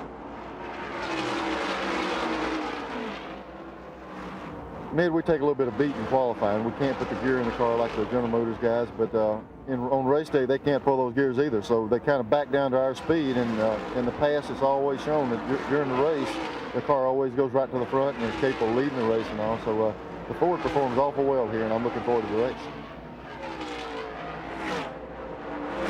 Neil Bonnet is continuing to lead here at Rockingham, North Carolina. Richard Petty right behind him. Neil Bonnet, of course, from Hueytown, Alabama. He captured 2 races last year. He won the Talladega 500 and the 500-mile race at Pocono. He ran in 22 events last year and posted top 10 finishes in 5 of them. So Neil Bonnet is showing the way here at the Carolina 500 this afternoon, but Richard Petty is not letting Neil get too far ahead as the cars go down the backstretch. And again, laps being put on some of the slower vehicles. Bonnet leading and Petty is second. Your cars now begin to have sorted themselves out. Of course, 219 laps into the 500 miles here at this shade better than a 1 mile racetrack. So there's a good bit of the afternoon yet to go. Cale Yarborough, before, as we mentioned, had gotten around Bobby Allison and now tries to set sail to chase down your 2 leaders, Neil Bonnet and Richard Petty. And of course, as though one didn't need any further incentive to race with all the traffic you have to contend with out there, drivers oftentimes will say they would rather take the cars in close quarters. It keeps you even that more alert. It happened in the late model sportsman event here yesterday. Dave Marcus was cruising and he had a car of Harry Gant, although laps in arrears, immediately on his rear deck lid, and it kept Marcus all that more alert, and it helped him while the time away as he went on to pick up the victory in a Coca-Cola 200 race here just 1 day ago. But right here, your leadership still for Neil Bonnet as he sweeps across the line to complete lap 220. We have talked about the weather on several occasions here this afternoon. The sun has been peeking out a couple of times, but for the most part it's overcast here in Rockingham, North Carolina. And perhaps that is a very good thing for the drivers, as during the late afternoon the sun will get into a position. They're driving right into it coming down the main stretch here, and I don't think we're going to have that problem this afternoon as it remains mostly cloudy, and of course that will also help the racetrack and mean that the track will not perhaps get as slick as it would if the sun were shining down brightly. Neil Bonnet continues to lead here, going down the backstretch, putting a lap on car number 52, Jimmy Means. We'll be back with more action from Rockingham, North Carolina in a moment. Still under yellow here at Rockingham, North Carolina, the Carolina 500. Bob Jenkins along with Eli Gold. They have been given the word that they will get the green flag next time around. The current standings: Cale Yarborough in the lead at car number 27. Darrell Waltrip in number 11 runs second, and Buddy Baker in car number 1 runs in third position. 269 laps have been completed here at Rockingham. The average speed of the race at this point, 114.5 miles an hour. Dale Earnhardt is back out of the pit area now, as he was caught in there when the signal came out for 1 to go. So Earnhardt, who is showing on the scoreboard as your 5th place runner, is again going to have to wend his way back up through traffic from the back of the pack, where he is now situated behind Tim Richmond. Pace cars on the pits, and again this fine crowd looking for a restart. More than 50,000 here this afternoon, some of them on their feet right now to watch the restart.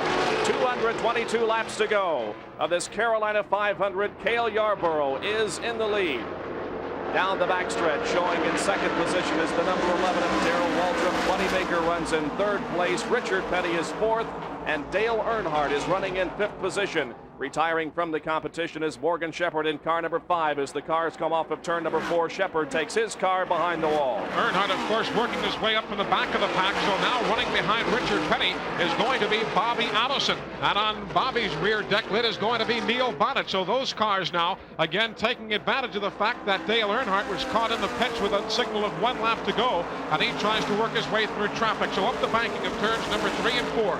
There are your front duo of Cale Yarborough and Darrell Waltrip behind him. Earnhardt is making a move, but he's got much real estate to negotiate.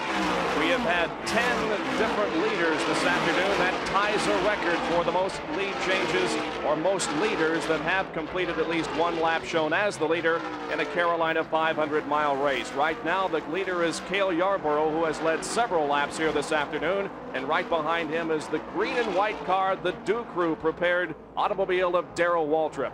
Off of turn number 4, the cars shoot high off of it, drift out toward the outside retaining wall, come down under the start-finish line, and complete lap number 273. Yarborough and Waltrip 1-2. Running third is Baker, feeling the heat now from Richard Petty. Good battle for third place off the number 2 corner. It is Baker outlasting Richard Petty. So as we watch your leaders go up the banking of 3 and 4, behind Yarborough and Waltrip, Baker is in third, Richard Petty 4th, Bobby Allison is 5th. It will be Neil Bonnet showing in 6th. Back to the line, Yarborough the leader. $400,000 in prize money the last few years for Cale Yarborough. Not exactly a small amount of money, but a tough way to earn it. As the driver's stamina here has to be tremendous with the number of laps that you have to compete in a 500-mile race here. 492 on this very demanding race course. Where the drivers Two really... cars, Yarborough and Waltrip, battling for the lead, and we have a problem up in turn number 3, and that involves Dale Earnhardt. Just takes right off for the wall again as you see the Wrangler machine come to rest, nose towards the infield, and safety inspector is right there to check with Earnhardt to make sure he is okay. But again, we've got caution displayed to the field, 9th time this afternoon, and it will be the 2nd time that Earnhardt has been responsible. There, the Wrangler machine again fires. You see some of the telltale damage from not only this episode here, but the one back earlier in the race on lap 125. Well, we'll take a replay of the accident involving Dale Earnhardt, this most recent one. The number 2 Earnhardt car getting into turn number 3, and there you can see he was sideways going into the turn, backed it up into the outside retaining wall, slid along it for several feet, and then brought the car to the inside of the racetrack on the high banks. Dale Earnhardt, the 2nd time this afternoon that he has been involved in an accident here, and it appears that they are changing the tires on that car, and he will go back out in competition.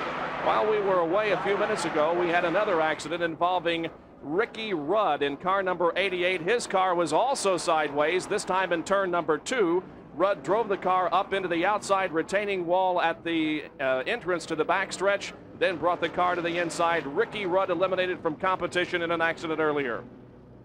For those who, of course, follow Ricky Rudd, we talked about Ricky doing some of his own campaigning for a while. He also spent some time with the Junie Dunleavy team.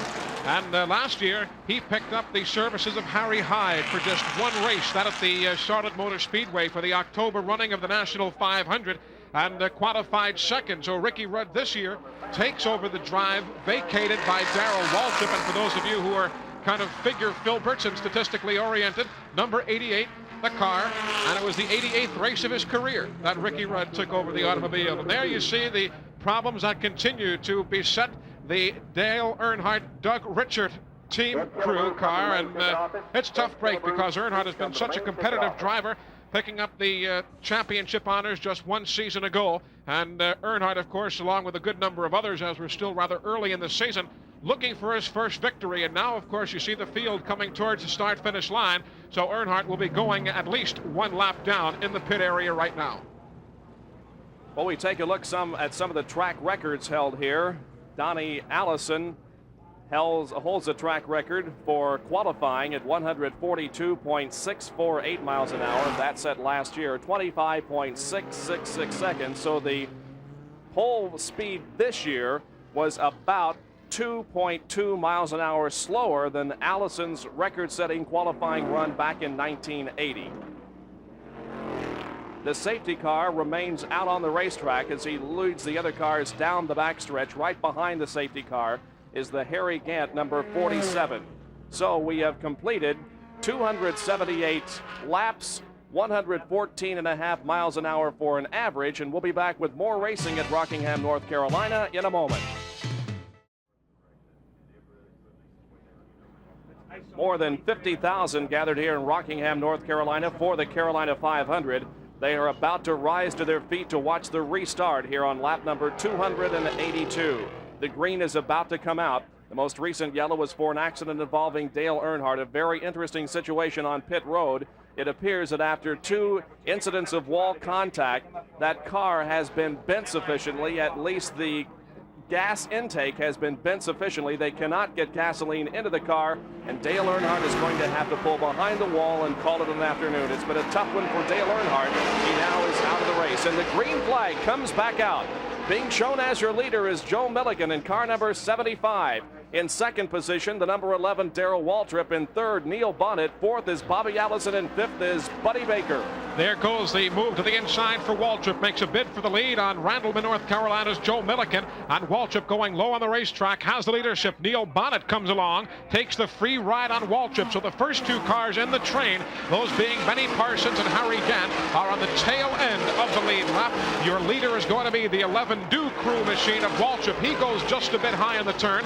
Bonnet had thoughts about going downstairs. Nothing there. Milliken is in third place. The green and white car of Darrell Waltrip is in the lead at this point as the cars head for turn number 3.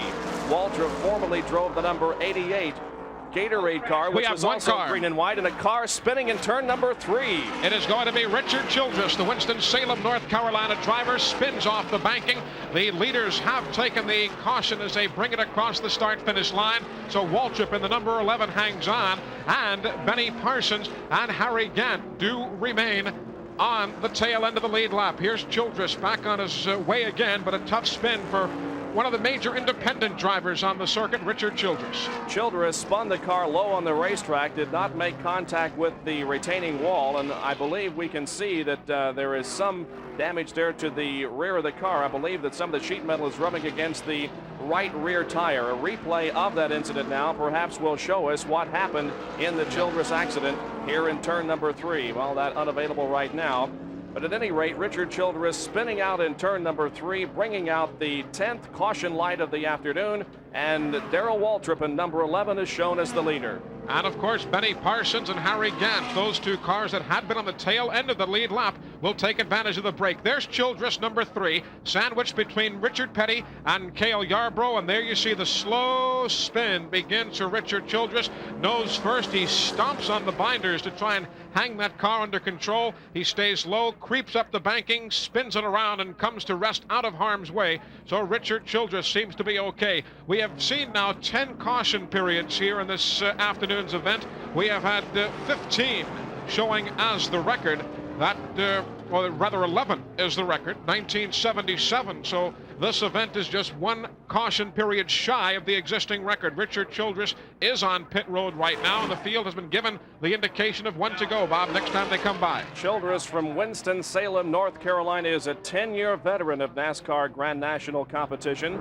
He ran in each of the 31 events during 1980, began racing in the NASCAR's Grand National East and Grand American Series, but joined the Winston Cup Tour full-time in 1973. Posted 3 sixth-place finishes in 1980 in Texas, at Riverside, and in Talladega. Down the backstretch, the procession is being led by Darrell Waltrip in number 11. The car there to the inside is the red and orange car driven by Kyle Petty.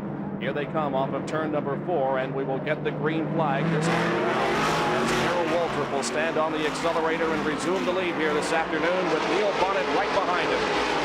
205 laps to go here this afternoon in this 492-lap race. Waltrip is your leader with Neil Bonnet tucked in right behind him as the cars are in turn number 2, off of it down the backstretch. Your leader's working up the banking of turn number 3. It's going to be Neil Bonnet trying to make a challenge now. It is going to be Waltrip, the leader. Neil Bonnet going second. Joe Milliken is third. Then running further back is going to be fourth place. Bobby Allison. Buddy Baker is fifth. Back across the stripe, we have your leader showing. It's going to be still Waltrip, Neil Bonnet right behind him. One car has come to a stop near the entrance to pit road, and now we have a car spinning up in turn number 2. I believe that is Milliken in 75, is it not? It is Joe Milliken out of Randleman, North Carolina, with a gaggle of cars closing in behind him. He spins around at the same time, and you see he just continues along. Milliken had been showing as the leader earlier, and in addition, we were commenting about the fact that Lenny Pond's car has come to a stop near the entrance to pit road, so we'll have a twofold reason here for a caution flag. Well, the spin coming in turn number 2 and involving Joe Milliken, who was running in third position at the time. Milliken in the blue car number 75 getting sideways in the second turn and bringing the car down to the inside of the racetrack, bringing out our 10th caution flag of the afternoon. Beg your pardon, the 11th caution play of the afternoon. And here is a replay of that spin involving Milliken. And look at the company he'll have quickly as Kyle Petty goes underneath. Milliken now looks, and he has got to see at this point 21 or 22 cars coming straight at him. And as Joe rights the car, an outstanding piece of driving by Joe Milliken. And of course, at the same time, your leaders raced back to the caution flag, and Neil Bonnet has picked up the leadership over your second place runner now, Darrell Waltrip. And Milliken, at the time of the spin, was running in third spot. And Milliken brings the car into the pit area for service. I'm sure he'll be able to resume the racing activity in just a moment, and we will resume the racing activity in a moment from Rockingham, North Carolina, and the Carolina 500.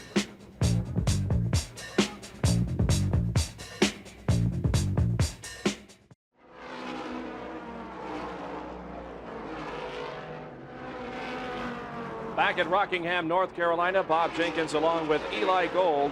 And the positions have been scrambled since we talked to you last. Now Cale Yarborough, number 27, is your leader, with Neil Bonnet running in second position and Richard Petty in third.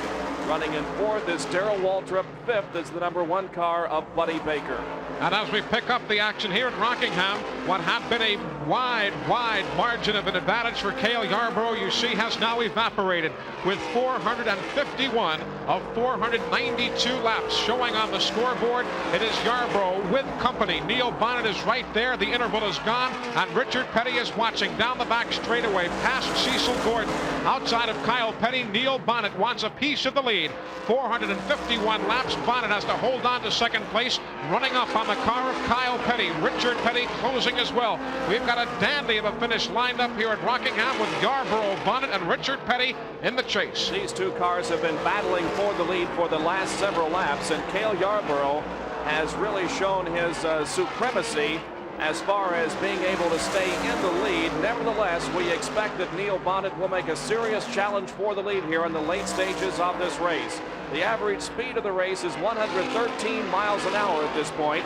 We have been slowed by 13 yellow flags, several of them for accidents, but nobody has been injured. Also, we've got to contend with the fact that there should be a pit stop coming up for most of the leaders. I would think virtually all of them inside of the next 17 or 27 laps. In that 10-lap range, we should see a final change. Now Yarborough with Bonnet and Richard Petty through traffic as you see your laps remaining. It is Yarborough in that single file choo-choo train leading Neil Bonnet and Richard Petty. And at this point, the experimentation, everybody knows what they can do. They have pretty well made up their mind where they would like to make a move on a last lap should it come down to that shootout. And should things remain under green, a lot of the onus here this afternoon will shift from the drivers to the people who have been kind of faceless to this point, the pit crews. If they have to make that final change, will they go for gas only? Will they opt for gas and tires? Obviously, new tires here at Rockingham would give a car a decided edge. So a lot of strategy now as we wind our way down inside of 40 laps remaining. We mentioned strategy in the opening of the show, and certainly that has come into play here this afternoon. Richard Petty in the number 43 car has kind of hung back in the middle portions of the race, but now he's right up there in the thick of the race, running in third position. Here is Ned Jarrett in the pit area. We just made a survey of all the top runners, and most of the drivers that are running the General Motors car said it's going to be awfully close. Even if the crew chief on Cale Yarborough's car says they will not have to stop, that they can go the rest of the way on gas. You heard Leonard Wood say that they would have to stop. So it's going to be very, very close here at the end, whether they can make it on gas. Dale Inman of the Petty crew says we're going to run it till we run out and take the gas off. Well, of course, if we get a yellow flag situation on the racetrack, there's no question that the cars will come in for assurance gasoline. However, if we continue to run under green as we have for the last few laps, it is going to be very interesting. Now you can see a little bit of interval opening up between the first and second place cars. Yarborough with just a little bit of real estate between himself and Neil Bonnet.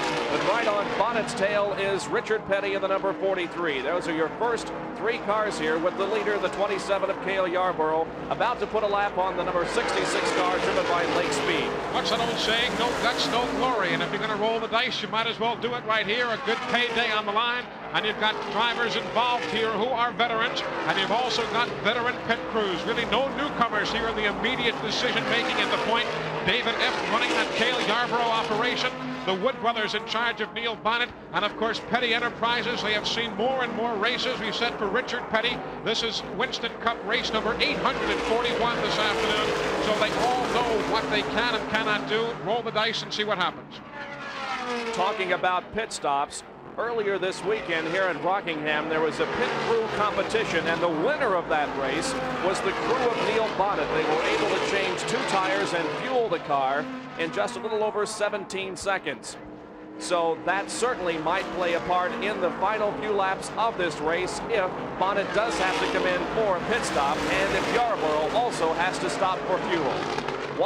461 laps have been completed here out of 492, so almost 30 laps remaining here as they come by to complete lap 462. It will be 30 laps to go in this 500-miler at Rockingham. The average speed continues to escalate now to 113.5 miles an hour. That on the average, 5 miles an hour quicker than this race last year, but still a good bit in arrears to the 121 mile an hour plus set by Bobby Allison in this race back in 1979. Again, the pace has been lessened because of 14 caution periods, as there's Bobby Allison threatening to go a lap down as Yarborough does tuck in front of him. So Bobby Allison and the finale in its current structure for that Pontiac Le Mans, now down a lap to your leader, Cale Yarborough. Bobby Allison wanted so much to win this race here today because he feels he will be at a decided disadvantage next race because the structure of the car will be changed. But he has not been in a competitive situation since the early going of this 500-mile race, and now has gone a lap down to the leader. Good and battle. Richard Petty apparently has gone around Neil Bonnet. So Richard Petty now going into turn number 1, dives to the inside and goes around Neil Bonnet. So it's now Yarborough, Petty, and Bonnet, with Richard setting his sights on the leader. And only 28 laps remaining in this one, and it's phenomenal how these drivers can all be in a big, big bunch as they work their way close to 500 miles. Let's go to the pit area. Neil Bonnet has run out of gas. Apparently, the Wood brothers ready to bring him in right now. They thought he could go a little bit farther. He's going to slide the crossways, coming into the pits. He came in too fast.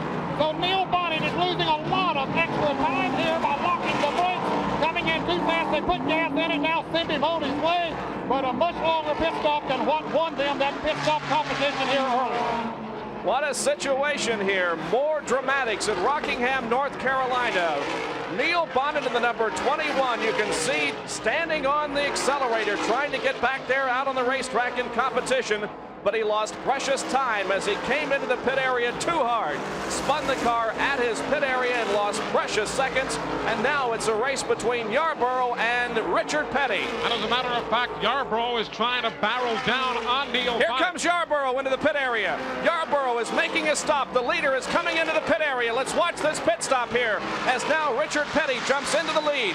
Will Petty have to stop in the late stages of this race? We'll answer that in a few seconds, but right now let's watch the refueling of the Cale Yarborough car. Fuel only, and he's out in a very hurry. Back down to Ned Jarrett. Well, Yarborough's crew chief, David Ibb, told us they would not have to stop, and here he is already in. Dale Inman said they were going to run their car, and it runs out of gas. That's the car number 43 being driven by Richard Petty. Unbelievable racing here in Rockingham. Just phenomenal. 469 laps now showing of the 492. Gas only for Neil Bonnet. Gas only for Cale Yarborough. Richard Petty at the point right now. Final race under the tutelage of Dale Inman. Would it be a victory here for Richard Petty? It's indeed a guess right now. Somebody's going to take a chance. Well, Richard Petty now in the lead in the number 43 car, but will he have to stop for fuel? That is the question we'll answer in just a few minutes. Petty brings the car off of the second turn down the backstretch. Richard Petty is your leader here at the conclusion of 470 laps. We've only got 22 to go. Tough luck for Neil Bonnet in the number 21 car as he came in too fast for the pit stop, and also some rather tough luck for Cale Yarborough. He had to stop also. It certainly will be tough luck if Richard Petty does not have to make a final stop. Also into the pit area at this time is Bobby Allison in the 28, who got lapped just a few seconds ago. Nobody feels worse, though, than Neil Bonnet. He would hate to have that situation explode as it did to him on pit road.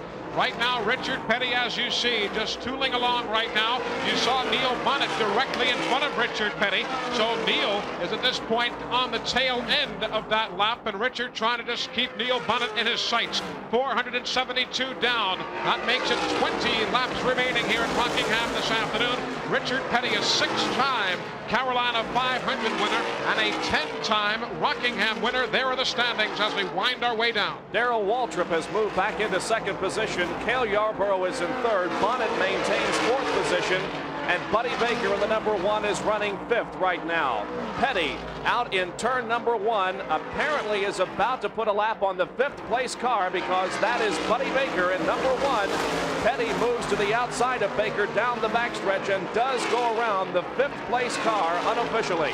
Buddy Baker is a lap down in 5th position, so now there are only 4 cars on the lead lap. Petty, Waltrip, Yarborough, and Bonnet. Interval between first place Petty and second place Darrell Waltrip is better than 13.5 seconds right now. As you can see, Richard Petty, although he holds many records, is second on the Super Speedway win list. This is considered a super speedway because of the high banking. It isn't nearly as long as some of the other super speedways. In Daytona, 2.5 miles. This a little over 1 mile. Nevertheless, it's considered a super speedway, and Richard Petty appears well on his way to chalking up another win on the super speedways of the South United States. Well, Richard Petty just a couple of short weeks off his 7th Daytona 500 victory, and you'd think that is impressive. Nobody else has won it more than 2 times. So Petty has won 7, a 7-time Winston Cup Grand National champion. And Richard Petty now with the scoreboard showing 476. As we see Waltrip better than 13 seconds in arrears as we had the clock on him just a couple of laps ago. And the 5th place car, Buddy Baker, pulls into the pit area.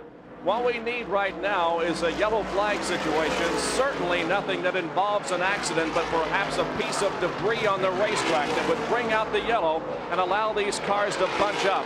If we don't get a yellow, it looks like that Richard is going to be well on his way to victory here this afternoon. At this point, of course, though, when somebody has gone this far in the race and has earned this kind of a situation, you hate to see anything of any kind come between himself and a victory that has certainly been hard-earned. That Petty pit area, everybody just standing and watching those blue and red clad figures all looking on. Among those in the pit area, our man, Ned Jarrett.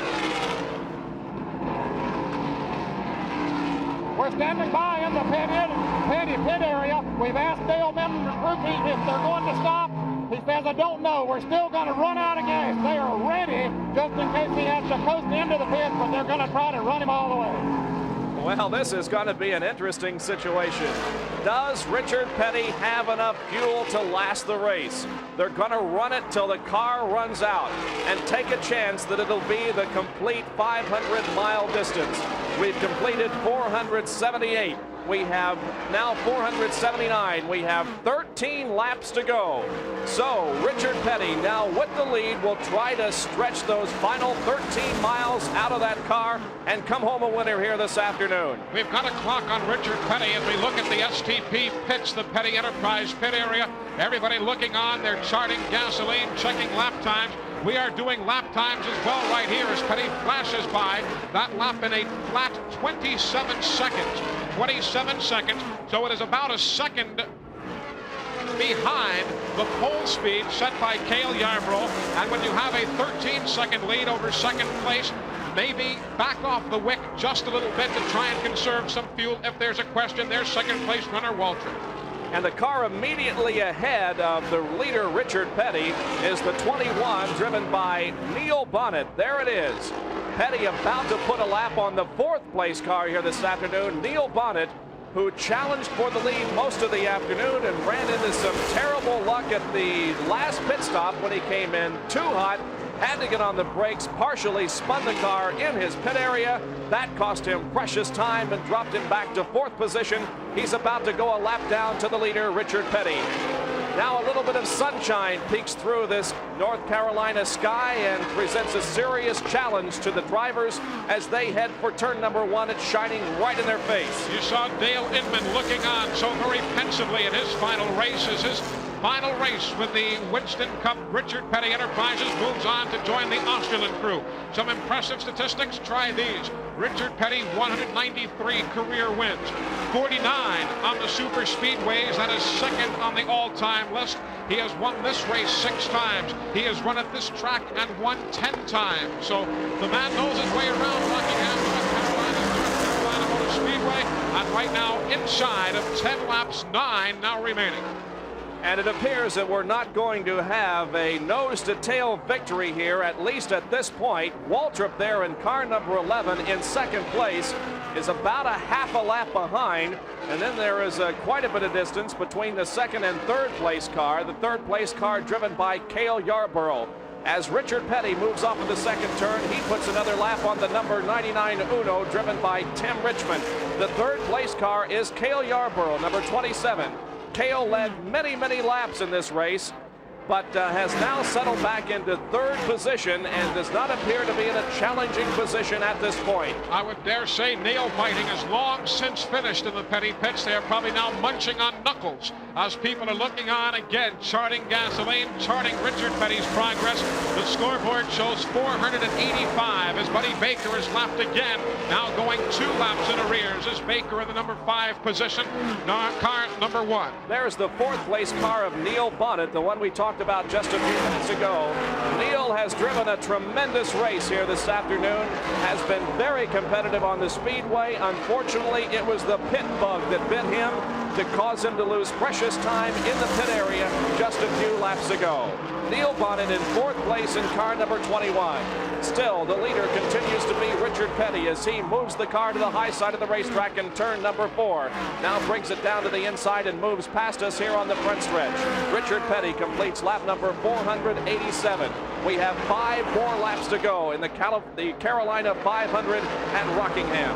Again, the clock on Richard Petty as we'll stop at midway down the back chute. He is still turning the track at an exact 27 seconds, so he has not wavered at all from the timing we had for Richard about 9 or 10 laps ago. Richard Petty started this race in third position, qualifying at an average speed of 140.040. He started third, is in the lead at this point. Meanwhile, the crew chief, Dale Inman, continues to anxiously wait to see whether or not that car has enough gas to go the distance. You can see him stop and step down from his higher perch, and perhaps Petty is coming into the pits. The crew is readying itself. Let's see if he does as he comes off turn number 4. Yes, Richard Petty, the leader, is coming in for a fuel stop. It'll be a very short stop. They'll get just enough gasoline in that car for it to complete the next 4 laps. There were only 4 laps. Ed Jarrett is in the pits. Petty, the car died. He had to coast into the pits, but they quickly got him restarted. Now he's going down pit road, not running at full speed, though. The car won't pick up. Now he gets it to going again. Maybe he's going to be okay. It was a very slow start from the stop in the pit area of Richard Petty. You can see him move that car up the bank. He took 5.3 seconds on the pit stop, but it was a precious 5.3 seconds. And now the number 11 of Darrell Waltrip has moved into the lead here at the Carolina 500, completing lap number 489. Waltrip never a winner here at Rockingham. You saw Richard Petty, as Ned said, couldn't get himself going. Slow coming out of the pits. He now works. Petty does into turn number 1 and 2, but there is the leader in the Dew Crew car. Darrell Waltrip, Franklin, Tennessee, under the watchful eye of Junior Johnson.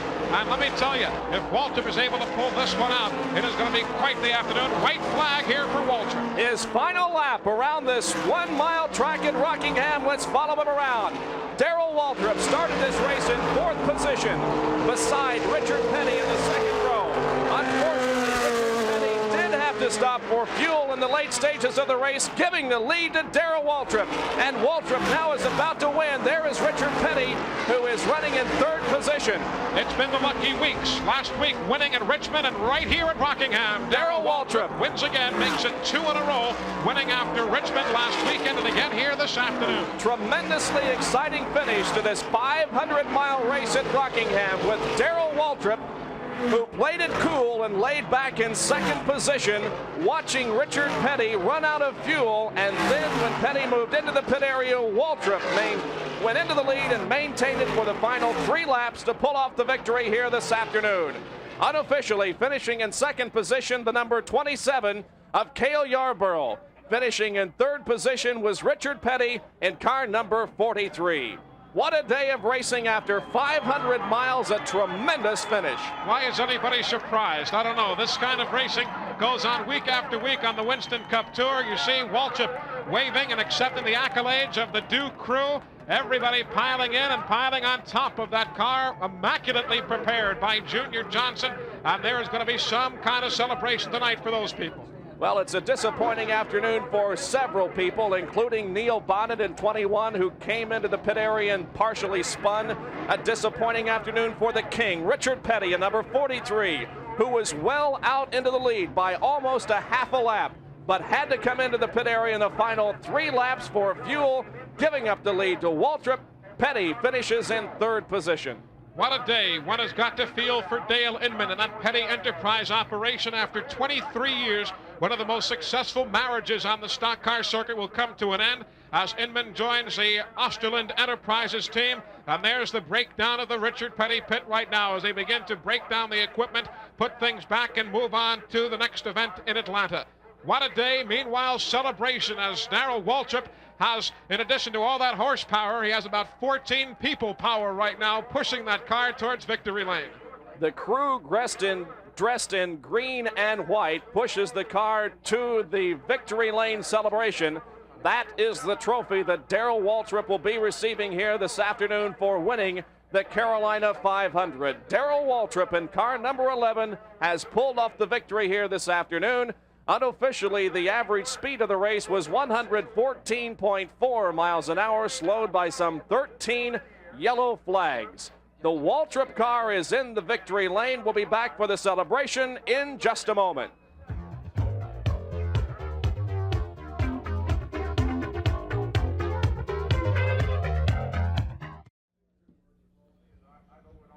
The very dejected Richard Petty has exited his race car now. Unfortunately, he lost this race because of a fuel problem. He had to settle for 3rd position. There you can see the King walking very dejectedly back in the pit area. Petty finishes in 3rd position. Cale Yarborough winds up in 2nd. And the winner, Darrell Waltrip, down in victory lane. So is Ned Jarrett. And he acts a little bit tired. Are you, Darrell? I'm flabbergasted. Are you surprised to see yourself in victory lane? I didn't know we were leading the race, and Junior came on the radio and said, run like hell, you know, and I thought he meant maybe for a spot or something, you know. Had no idea it was for the win. I owe it everything to the crew. They did everything. It's unbelievable. You had to be running on fumes there at the end.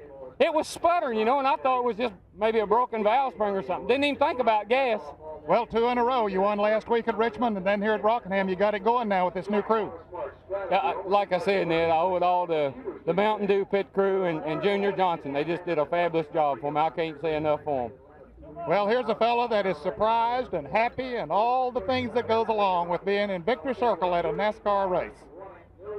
Can you believe that? He won the race and didn't know that he was in the lead. Maybe the good psychology for Junior Johnson. Don't tell the driver all that goes on. Just let him keep running. Somehow, you got to think that Darrell Waltrip is just living that good life or something, because things have really fallen so well for him of late. The fine show in Richmond last week, and here today, a survival of the fittest. And it's Darrell Waltrip, as you see, the victory and celebration, and what a day for the Dew crew.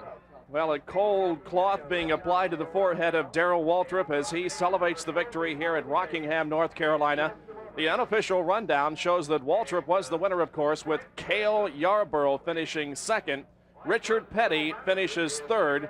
4th place went to the number 21 of Neil Bonnet, and finishing 5th unofficially, 1 lap down, was Buddy Baker. Once again, we go down to Ned Jarrett. Well, with a big smile on her face is Darrell's wife, Stevie. Were you surprised to see him in victory lane?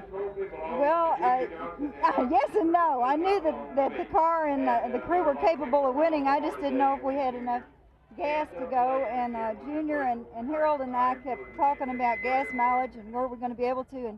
And 3 laps before the end of the race, the car started missing, and really he ran out of gas with 3 laps to go. So we were just real fortunate to finish the race. Stevie, what do you do in a time like that? I know that you work in the pits and keep track of laps and all like that, but do you sit there with your fingers crossed and all the other good wishes? I really do. I get really tense with about 10 laps to go when there's a good possibility that we could win. Now this has to make Darrell a lot easier to live with. He's been easy to live with since we started living with Junior Johnson. Okay, there's another big smile that helps to tell the story here in victory lane. Well, she was tense. All of the fans here, I'm sure, were tense. We were tense in the broadcast booth as we watched the final few laps of this race develop, with Petty heading to the pits with 2 laps to go, relinquishing the lead to Darrell Waltrip, who went on to win. Back with more at Rockingham in just a moment. The final results of the Carolina 500. The winner, Darrell Waltrip, finishing in 2nd position, Cale Yarborough, and 3rd was Richard Petty. Well, Eli, we have seen a lot of close racing on our ESPN telecasts of auto racing last year, but this one was not necessarily a close race, but the dramatics were unbelievable. I think somebody is going to have to dig down to the grab bag and find some new adjectives, because great, unbelievable, remarkable, all of those may come up just a bit short here today. You're talking about some of the top teams, the top cars, the outstanding drivers in Winston Cup racing. And again today, I guess the logo and the claim of the most competitive brand of racing anywhere has really been upheld by NASCAR. The finish was it was remarkable. It was, due to the lack of a better term, when it comes down after 500 miles to a situation of gasoline, strategy. One pit crew says one thing, another says another. Neil Bonnet having trouble in the pits there. It all comes down to the final couple of laps. So what a day it was. Celebrations here in front of a crowd of better than 50,000 on hand. A totally sold out Rockingham Speedway. What a day. The word strategy keeps popping up. We mentioned that in the open. We mentioned it several times during the running of the race. We have to mention it again here in the close.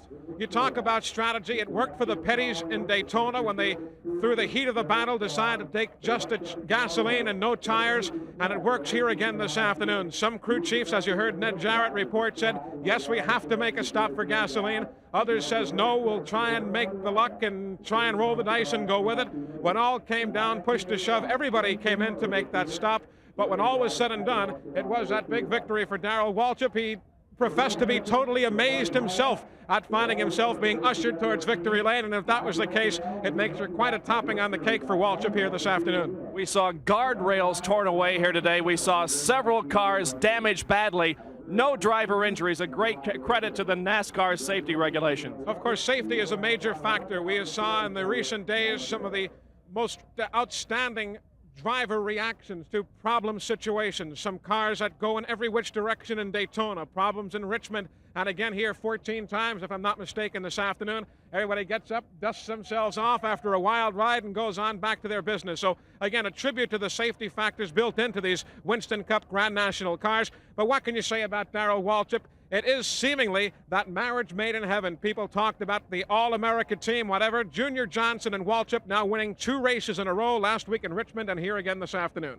Again, the finish, Darrell Waltrip, your winner, Cale Yarborough second. The very dejected pit crew of Richard Petty finishes in 3rd position after Petty appeared to be well on his way to victory, but had to stop for gasoline. We have several more Grand National races on our ESPN schedule this year. We hope you'll be back for each and every one of those. For now, Bob Jenkins for Eli Gold. So long, everyone, from Rockingham, North Carolina.